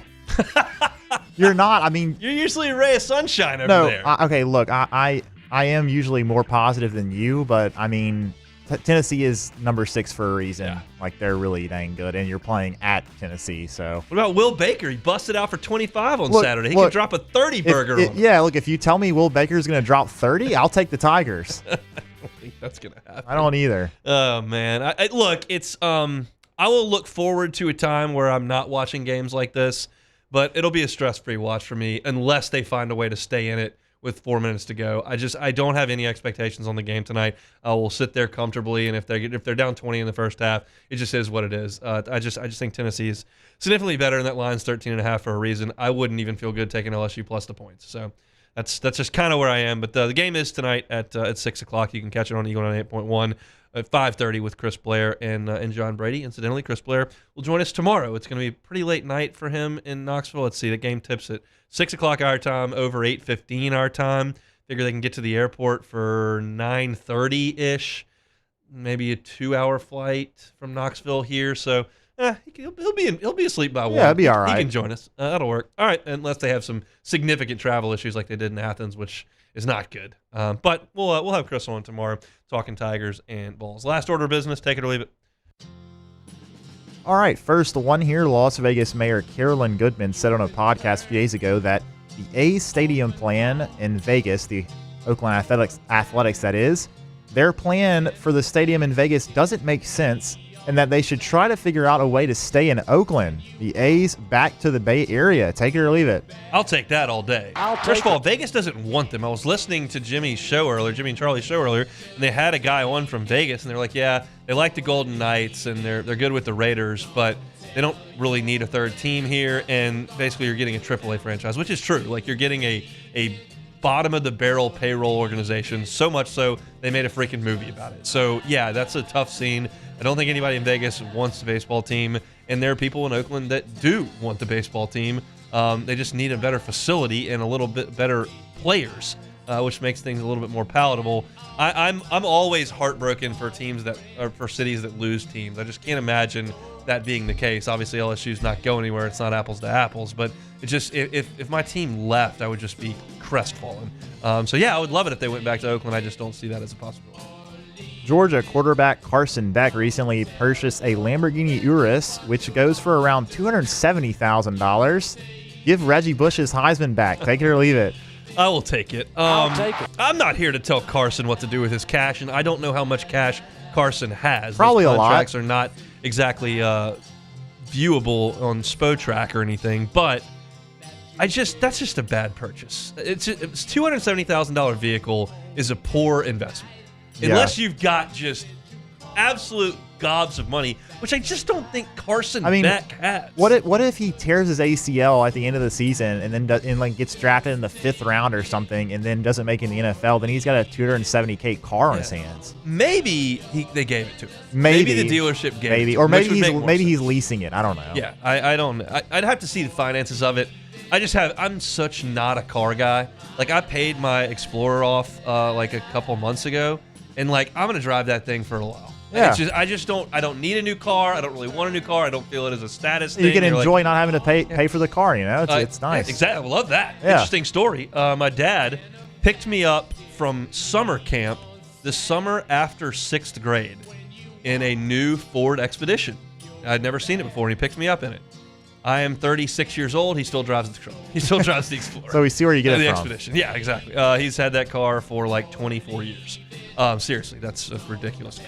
But that's the way it goes. And I will not have this car for 24 years, but I'm going to try it for a while because I don't really care about having a new shiny car. All right, next one up here. Tiger Woods has confirmed that he will be playing in next week's Genesis Invitational, marking his first official PGA Tour tournament appearance after withdrawing from the Masters in 2023.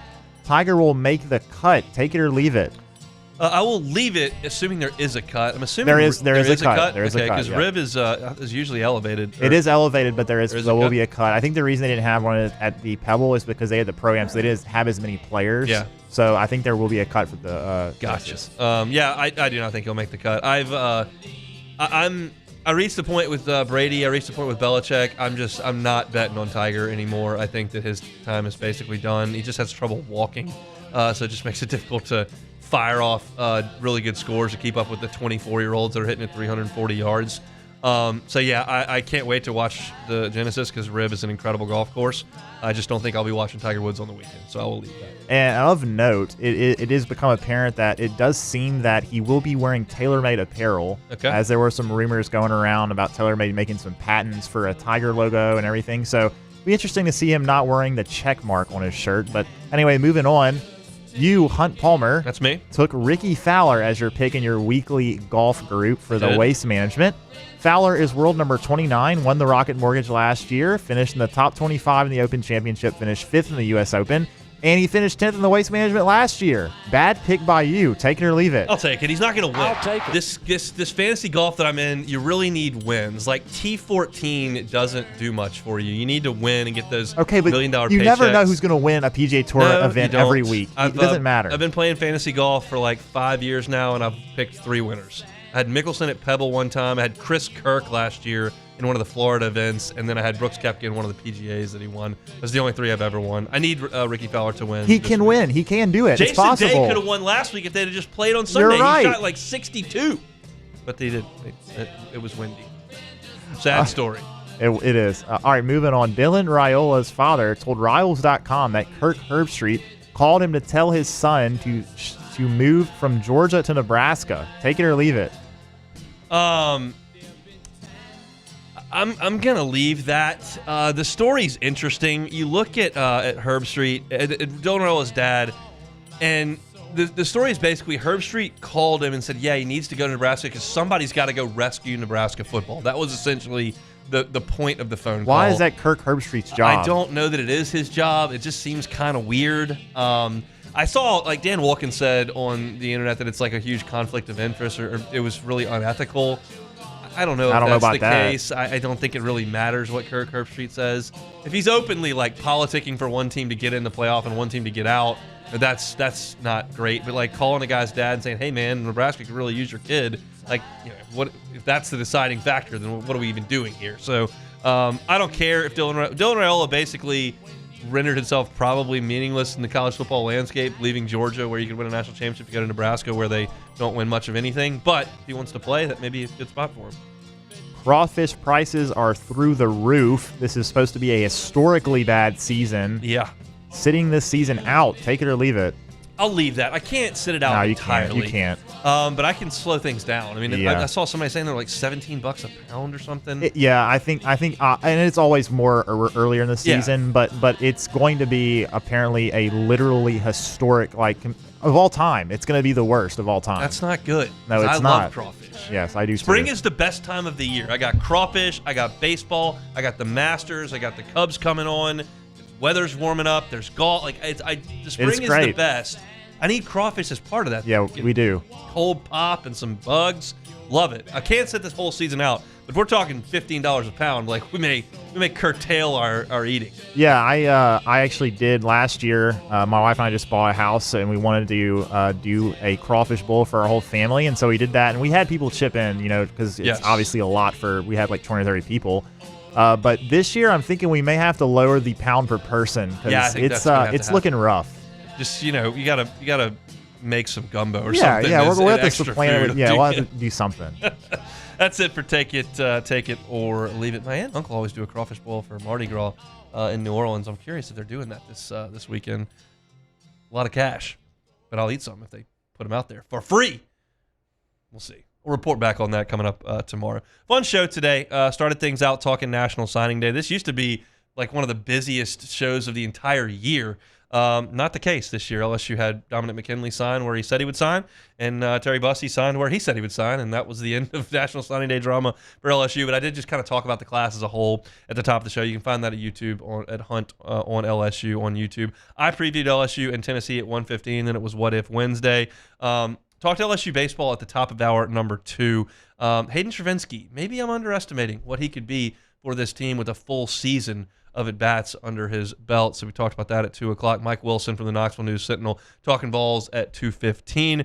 Then we talked a little Saints at 2:30. Ronald Curry moving on, headed to the Buffalo Bills. If you want to catch any of that, you can do so on demand anywhere you find your podcast or, of course, on YouTube. That's going to do it for us here for this Wednesday edition of the Hunt Palmer Show. Matt's about to drive you home on After Further Review. Have a great Wednesday. Go Tigers. Try to stay in the game. We'll see you tomorrow. Hunt Palmer.